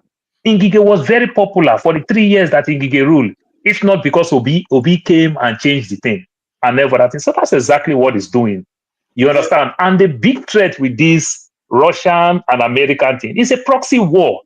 You understand? So the guy already has become the black sheep of the global West. You understand? Put together, he's already a black sheep. If not because of France with America, is not having so much good relationship. And this thing concerned France. That's why the guy is still enjoying. If France and America had good relationship, they would have taken that guy down. I can tell you for sure. You understand? So what the guy is doing, I've had him talk. He has hardly said one word wrong, and I really admire the spirit that he's got. Forefathers, be mindful of I'm just worried that uniform power through the barrel of the gun. That uniform is betraying something that I worry about, but I don't know. Maybe I'm wrong. I can be wrong. I'm not saying I'm right. The barrel of the gun. That guy took power through the barrel of the gun. That's true. As much as we are seeing the good works he's doing, that's fine. but we must still recognize that that guy took power through the barrel of the gun. Down the line, the longer it stays, it never pans out to be good. My brother, every great leader in the global West that you and I live, they are bad people. You understand? In as much as they favor little community called their own country, they are bad people. You understand? But at the end of the day, we give them review to be good people. You understand? So in our African adage, if the king palace born, as far nobody died there, there's a better palace coming. Paul, that's how our African adage. If a king palace born today, a modern new palace is coming. The only tragedy is that if somebody died before the palace was in fire. That's how it is. So there might be a new strategy. Look, let's tell you, you must understand everything we will talk about history. Understand something very well. You understand? The West is our problem. So why they change their strategy? We must change new strategy to know how to deal with these people. You understand? We cannot maintain the standard that is set for us. We cannot. It's not about standard. But where is even the theory? My point here is this. This is my point. If you look historically, there's a problem with sit-tight leadership. That's the biggest problem Africa has. But that's not true now. That is one of the biggest problems we have. But it's not bad if somebody comes in, like if this guy is a revolutionary, is a transition guy, he comes, he sets up the place, he sets up a proper culture in Burkina Faso for things to run. And then he's able to get the people to the point where the people can make informed choices and the country can run on autopilot. What we have in Africa is strong men syndrome. I think you're being carried away. Why don't you talk about Saudi Arabia? Why don't you talk about Qatar? Why don't you talk about UAE, United Arab Emirates? Paul, you've been carried away. Paul, why are you not? You understand? Paul, why are you not in UAE? Okay, Russia. Why don't you have more constellation? Yeah, what about Russia? Yes, what about 90%. Russia? Let us tell me how many people that are on this platform here are in UAE. The point is this: you want a system. The question is that is he working for UAE and Saudi Arabia? Yes, that is the question. If you work for them, then let us borrow from it. If he's working for them, see at the end of the day, look. He wants work with Libya. You have to understand that all African countries go to Libya to go do dirty job. You understand? The Libya citizens, they were living large. They were living okay. And it worked for them. Let me ask you a question. You understand? In Saudi Arabia, does it work for the women? Does it work for the women? So this is your Paul, just answer my question. Does it work? I am asking you as a Christian. You blame me. I will use question to answer question. As a Christian, God said David is the one I love. That is a man who say woman nakedness and sent the husband to war front. Is God also not biased to pick that kind of person? What are you talking about? That is the one God said. This is the one by my heart. That's a man who killed 220 women just because of to marry a young girl. What are you talking about? Stop giving me lecture. Does it work for the women in Saudi Arabia? I just told you that he worked for David from God. He worked from David from God. Do you have daughters? My brother, the women in Saudi Arabia don't wash clothes. Oh. It is people from Kazakhstan, other places that wash clothes for them. Oh. The women in Africa wash clothes. So he worked for the women in Saudi Arabia. The women in Saudi Arabia don't sell pepper on the street of Ibadan and Lagos. He works for them. The women in Saudi Arabia does not hawk, does not beg, does not do what God cannot do, does not exist. They sit down and wear gold and jewelries. The women in my Africa that he work for, they hawk. They die young because they do hard job. What are you talking about? The oligarch women or what are you talking about? Or the average citizen? Or is it the women in the West who hawk themselves up and down? Does it work for them and they hawk themselves up and down? What are you talking? That set men up to make money? How is it working for them? Let's play politics with this word. Let's play politics with this word. The women in the West here, you understand? They are more or less like dogs. One woman will have kids for 7 men. What are you talking about? Is it working for them? Is that culture? What are you talking about? America work for the black Americans? I don't understand. Let him tell me that. Those who work for the black Americans. Does it work for the women? Does it work for the brown women? 14 and 13% population, black women and brown women. Is it working for them? I think OT hasn't said anything. I think we have moved away from our discussion. Yeah, we've talked about. I think we have moved away from the focus of our discussion. Yeah, OT, what do you make of this now? Is it that any leader that wants to do the right thing by our people will face potential elimination game where they will be trying to eliminate them every other day? It must be frustrating life to live, and you can see why Nigerians would not want to do that, and they will run to Washington, run to London and Paris to go and chill out instead of, this guy could be he could be resting. He doesn't need this hassle. He could be doing Jagaban. That's what you're suggesting. Go and high five with this thing. He's going to high five with Macron. Like for beer. Yeah. Ruling the country from Switzerland. He doesn't need all this hassle. That's what you want. Rule the country from Switzerland. Beer in his body. Was he not a military guy too at first? So if Tinubu sees him now, Tinubu will be like, you see, they're trying to kill him all the time. Why would I do this? Wahala? Do I did it? Nobody's gonna tag me for dying for their country. So is it not? Don't you see why Nigerians don't do these things? When it was my turn to discuss talk out on the subjects that we're discussing about what was it again is well, yeah, I mean the release of Nnamdi Kanu, and what else was that? Yes, you didn't allow me to speak. Okay, and then I think there was. I didn't allow you to speak. So and then this thing we're talking about. If you want to, then you can go on to say what you want to. Okay, yes, okay. So again, there was something Desta said. I wanted to kind of pick on. To actually support the direction was going, because we're talking about this. I mean, discussing politicians. Somehow we ignore the people, right? Dexter's the only one that actually talked about republicanism of the Southeasterners opposed to people who. Oh yes, I mean, Favaras came with that, and I asked him a question, so it's just it was an aside, but what's going on in Nigeria, we thought, it was talking about the defections and all that, and somehow in this we forget the people. Okay, who is doing the voting actually? Shouldn't we be more concerned with how do we, empowering senators of people to understand, the role they have to play in all of this? I mean, these politicians, they are businessmen, discussing their affairs, how to capture power, but the people. So we are here.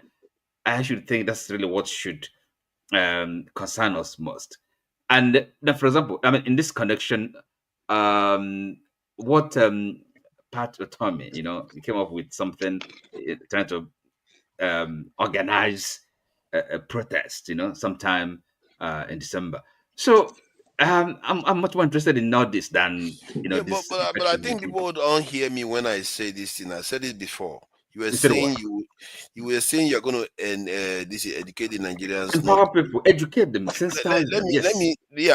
used to believe that. But you don't anymore. Our mistake is that the education we are thinking is not the one they need. The one they need most is understanding the value of integrity, morality, and ethical behavior. Let me explain why I say this. With these transfer ideas, hold on. Let me explain why I'm saying these things. Because those people that you think they don't know what they want, they do. They are the ones helping to rig the elections.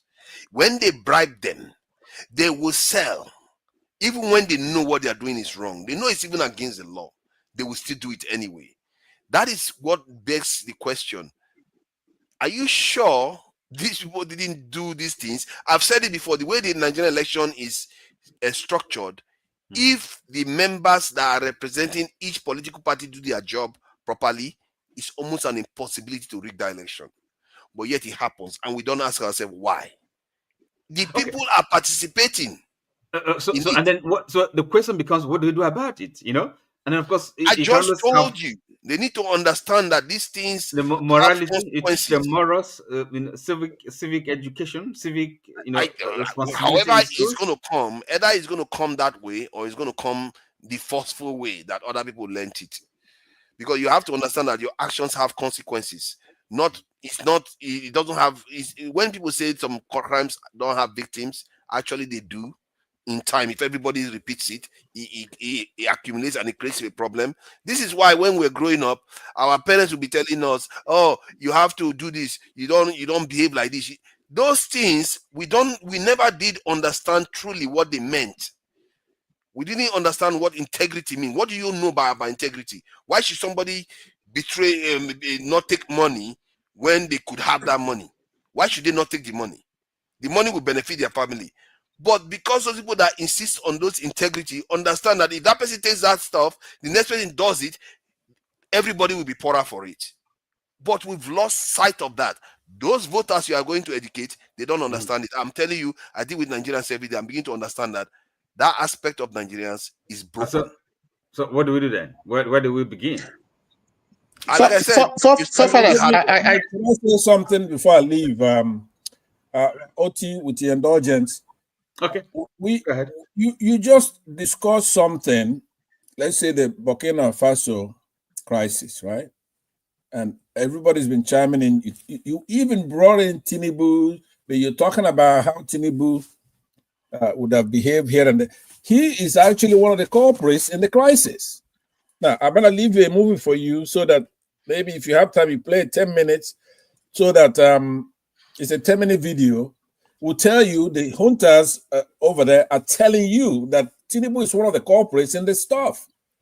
They did not allow me to explain to that point. Thank you, Pastor. Okay. Because it's not, let me just say this in conclusion. No matter what kind of economic or political system we practice in Nigeria. Answer, is it your turn? I don't know. It's not my turn. I took permission from Oti. You wouldn't let Oti talk. So I might as well. But he's a respected this YouTuber. But you won't let him talk. You can't just jump. You can't just No, jump. I'm not. So what I'm saying is that forefathers, no matter what kind of thing we practice, even if it's a military system, right? If it's corrupt, if it's deceitful, if we're not doing it for real, you're just gonna have a military head of state who is corrupt. Do you understand? We could do communism in Nigeria, but if we do it truly, where we have a system that people are going to adhere to, it's gonna be better than what we have now. If it's capitalism, my favorite, then it has to be done. I mean, democracy has to be done properly. So, but even you, who is condescending on the generation, you are as aloof as anybody else that I've ever known. You don't discuss. I'm not condescending. I'm sorry. I'm just telling you from my own Thank you for the time you yielded me. I wish I was here because I wanted to admonish like I always do. Okay, because when you look at it, even the discussion, you want to tell me you don't know what I just said? We're doing everything by deceit. That's why it doesn't work. Any system, not Korea is better than Nigeria. Do we want that system? I agree with you on that. You see, yeah, no matter what system, any example you cite, they're better than Nigeria's because Nigeria's one is corrupt, and all of us have to do something about it. All of us. All right. Thank you, sir. I appreciate it. I have to go. How many if I ask you now, how many Nigerians that they will offer just 50,000 naira? Or no, 50,000 pounds to betray that person is going to be in charge of collating votes to betray forefathers. I know where you're going, but the challenge you also have, let me put it to you, think you're smarter than the average Nigerian. You're not.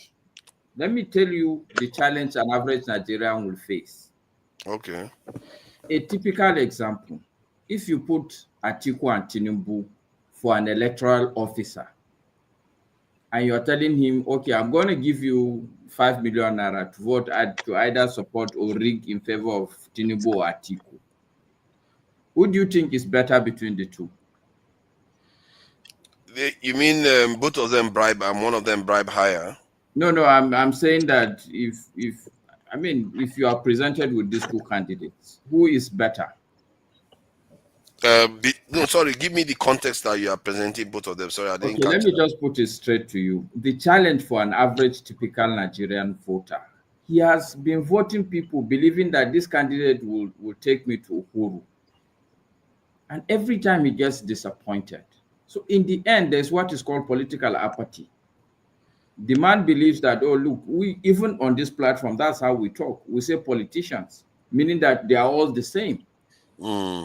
So for an average, not too well-educated Nigerian, he believes that, look, I'm in a bad place. I'm between the devil and the deep blue sea. I can tell you that these people, if they see... Do you think they think of someone like Showore like that? It's out of the question. I'm telling you, for most no, if they are saying that they are gravitating, it's not serious. Sorry, I was hoping that he was going to truly give me something because I really don't like all Nigerians with what I'm saying. Okay, so let me tell you this. Let me tell you the context. Okay, let me tell you. If you take, for instance, I know people may not like it, but I am convinced in what I'm saying. Buhari only came to power simply because the masses believed that this man will bring a change. What happened during Buhari's time? People were bribing people. There was a slogan, when they bribe you, collect the money. But when you go and vote your conscience. But in the end, did Buhari satisfy the desire of the people?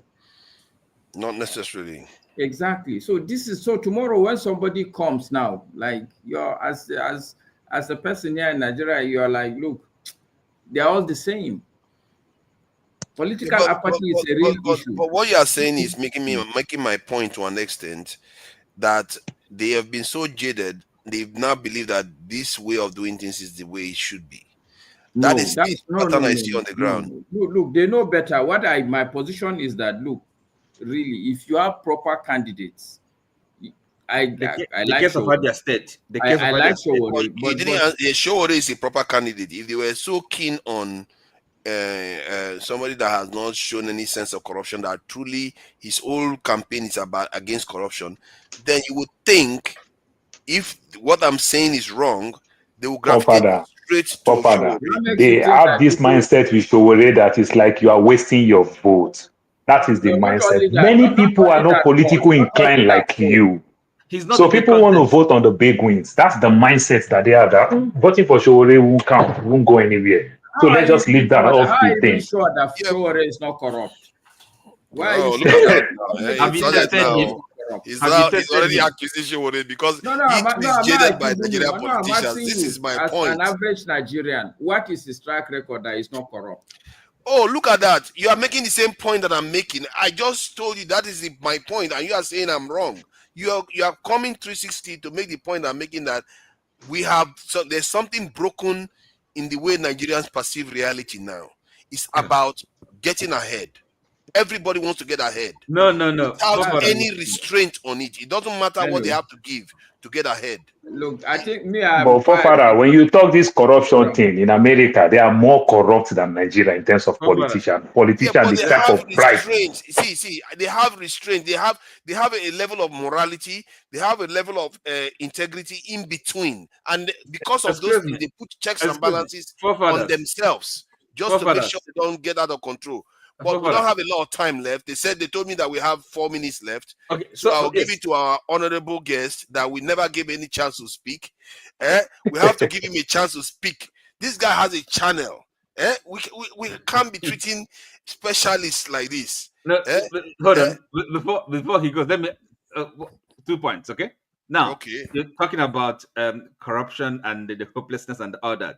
So I just give you 2 examples. Well, if you like, take them as questions. Okay, we had the case of Abia State. Okay, one Professor Oti and the Abia electorates, what they did, right? And of course, we know about the slogan. We give shishi. So when you're talking about, it's all about bribery. People they gave shishi. You don't have They it. gave shishi, even if they said No, sorry, excuse me. Shishi was flying around. No. Okay. But at They least still gave shishi. hold on, listen. But at least we know of a case where somebody, an officer, a Nigerian, did not succumb. Okay, are you with me? And then and they did the right thing. So I mean, it's perhaps one instance, but we can have more of such cases, and then the difference will be we can make the difference. So what are we talking about? Oti, Yes. Sorry, pardon we me. don't have a Can lot I of say time something? left. No, let's let Ovie No, speak I just first. Because, 1 minute. no, I'm sorry, Okay, we don't have a lot I of just time. We wanted are to out chip of in with time. something. Then after Okay. when we finish our time, then we can just use that remaining Jara minutes to talk about these things. Ovie, please go ahead. We don't want to leave you out because you've been here waiting patiently for a long time. Welcome. Thank you. Assalamu alaikum. Where should I go to? I mean, you guys You can went go to a lot to of places. Sierra Leone. That's Burkina Faso. I mean, sorry. You can go All to right. Tinubu, harvesting all the all the governors, Okay. all the governors of Nigeria. For the sake of time, let me just speak to my observation so far. First of all, Mr. Alhaji Manska Rankadede, please, I said please because as a student of Murtala Mohammed, I want to appeal to you. I want to beg you, never leave yet, right? Give us time to explain to you. You should understand that that was about what? About 15, 16 years after USAID was introduced to Nigeria. USAID was introduced to us in 1963.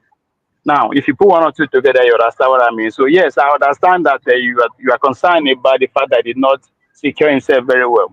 But when the CIA had already infiltrated the Nigerian defense, I mean, what can you do?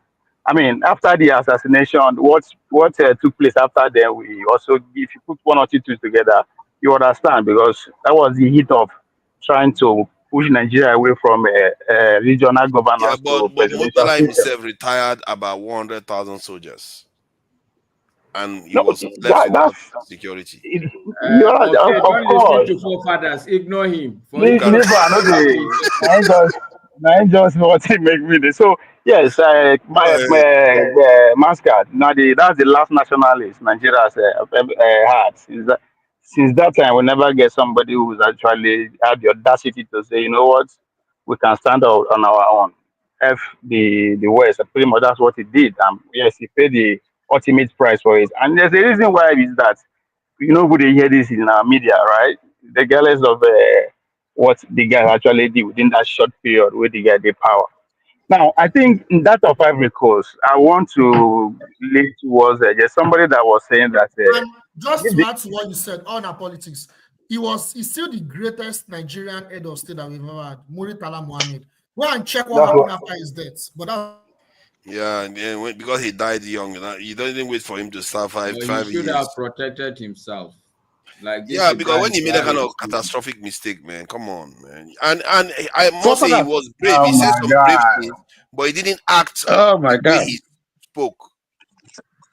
If you are trying to Now Forefather. face the West stuff, you should be ready to protect una know yourself. all this one. Now una just they follow the propaganda that is coming out of Burkina Faso. Like, una allow me talk now. Say una Please say say now. whatever you like about Tinubu. That guy doesn't play with security. Carry on. Wow. Say whatever you like. That guy, his convoy is more than 100 cars each time. He doesn't play around with security. That's the guy that is conscious, that knows what he's playing at. Forefather, please let me just. There's something that my brother Oti said about Nena, Professor Nena Oti, who was instrumental to the victory of Oti, the governor of Abia State. I just wanted to say something here that is very striking. Professor Oti does not go to her office because she's been receiving threats. She can't go. She is always watching her back just because she did the right thing. Now, I want to ask, if you have a system where someone who does the right thing, faces this kind of consequence, do you think that if given that same opportunity with the kind of threat that she's facing, and nobody is protecting her. She has to arrange for her own protection just because she loved her country and she did the right thing. Do you think that anyone, who knows the situation she's going to, would want to, give herself out to do the same thing that Oti did? Exactly. Is that question directed at me? No. I'm not asking you a question now. I'm just saying, because you mentioned. I'm saying challenges we have. This is one of the reasons why it's difficult for things to change in Nigeria. Oh yes, and that's the reason why people are find it very difficult to offer themselves, to speak and do the right thing. That's right. Gentlemen, yes, just like as I offer, I was meant to speak, and you interrupted me. What's the difference between you and your leaders? What's the difference? On politics, I think you want to listen tonight. That's okay. Sometimes No, I'm listening, but when he's blaming our leaders, right? It's sad, right? It's sad. Talking about my observation, the fact that Tunanja was talking about how genius Tinubu is, I agree with him. Why? Because if we listen to ourselves, including me, if we listen to ourselves very well and put our minds together, we still get like 3 years before the next election. But we don't start campaign. How that happen? That is the genius of Bola Ahmed Tinubu. The fact that 9 out of 10 people where they come here agree that election was rigged, and we know we are demoralized. We no go take part of the election again. I say, shut up. You are not in position to determine which election you could take part in. Look at us. We went from complaining election was rigged straight to analyzing Tinubu's strategy. From then, election. And guess what? We go come here, have the audacity to blame the Nigerian people. What do you want them to do? They are following our example because they are replicating what we talk about here. You know, organize, mobilize, you don't do anything. But you come here to blame the Nigerian people. What do you want them to do? Like, let's be serious. I'm saying this because they blame people, right? But we always forget ourselves. What have we contributed since that day when they lost election, when they say they rigged the elections now? What have we done? When they ask people, they say Bola Tinubu no go win. I say, who go win? Nobody can say, now this person go win. You know why? Because nobody is actually doing anything to win. We are focused on what Tinubu is doing. If they use us, they strategize his next move. Coalition they gather to stop it will be momentum. We couldn't even see that. So we go complain. In the next few months from now, the next stage now to the insult people. I will not go send money to Nigeria again. If you not vote for you, I stupid. That's now us did that. But guess what? We know they see that as part of the problem or the major problem. We blame innocent people. I say innocent because compared to the advantage that we are enjoying in terms of information, what are we doing with that? Maybe we are not consuming the right information. One thing I'll give you credit for that you've always said, it's a shame sometimes you go in a tangent with other areas, but you've always talked about it's one thing to complain, it's another thing to strategize, to prepare for the next election. And that was more than 2 years ago you were talking about this, and you can see that not much has been done to strategize to beat this guy. Even the political parties can be asked, instead of they are busy joining this thing that is going on. So that's why I think that point is well made, and I have to give you credit for that. Thank you, gentlemen, for joining us. We have to close out for now. OT, it's a shame he didn't speak for long. I do enjoy OT's exchanges. You should be coming earlier so that we have a lot of this in exchange. You like to question people, serious questions all the time. And Jide, I thank you for bringing in the geopolitical aspects into this conversation. It's a shame we don't have longer sessions. We are going to be having them when all these tensions and election periods start heating up. It's going to start we're going to start having longer sessions. And as always, Tony, thank you for joining us here. I really appreciate you all. And Dexter, as always, with your hand on your jaw, like America. America tire you. Why is it that you always do like this? America, I'm tired of. Are you in America? If I may ask, you don't have to say, Dexter. Oh, you're not in the US. Okay. Wherever you are, it seems like that place don't tire you. Or is it Nigeria? I don't know. Your heart is always like this.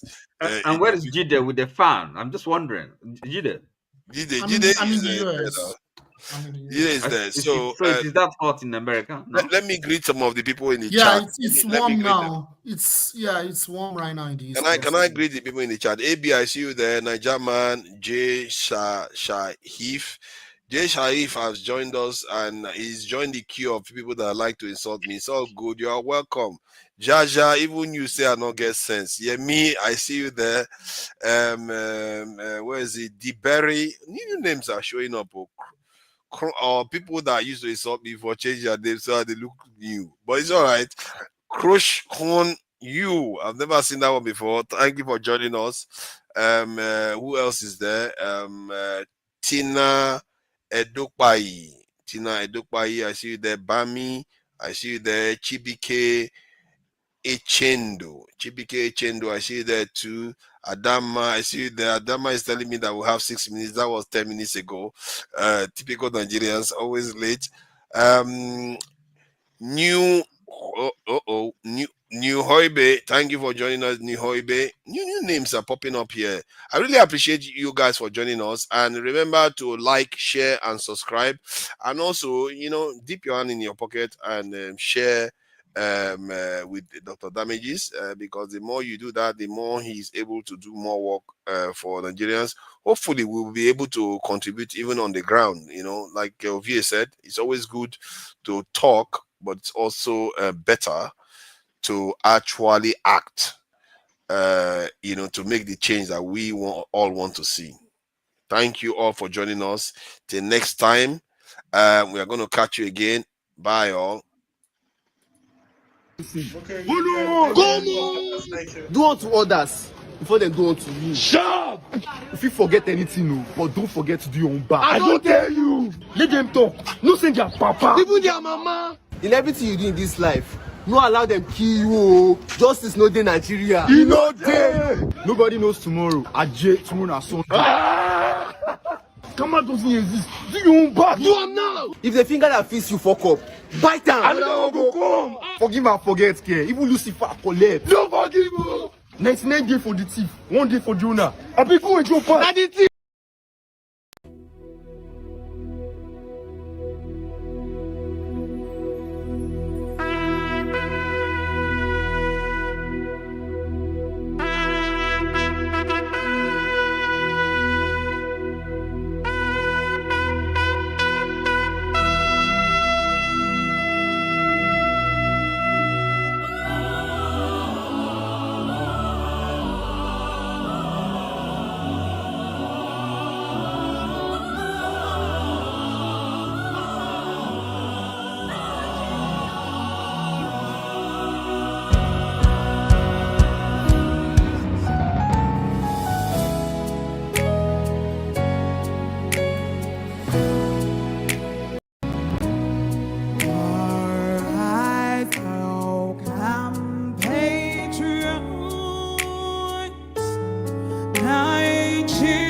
Serve.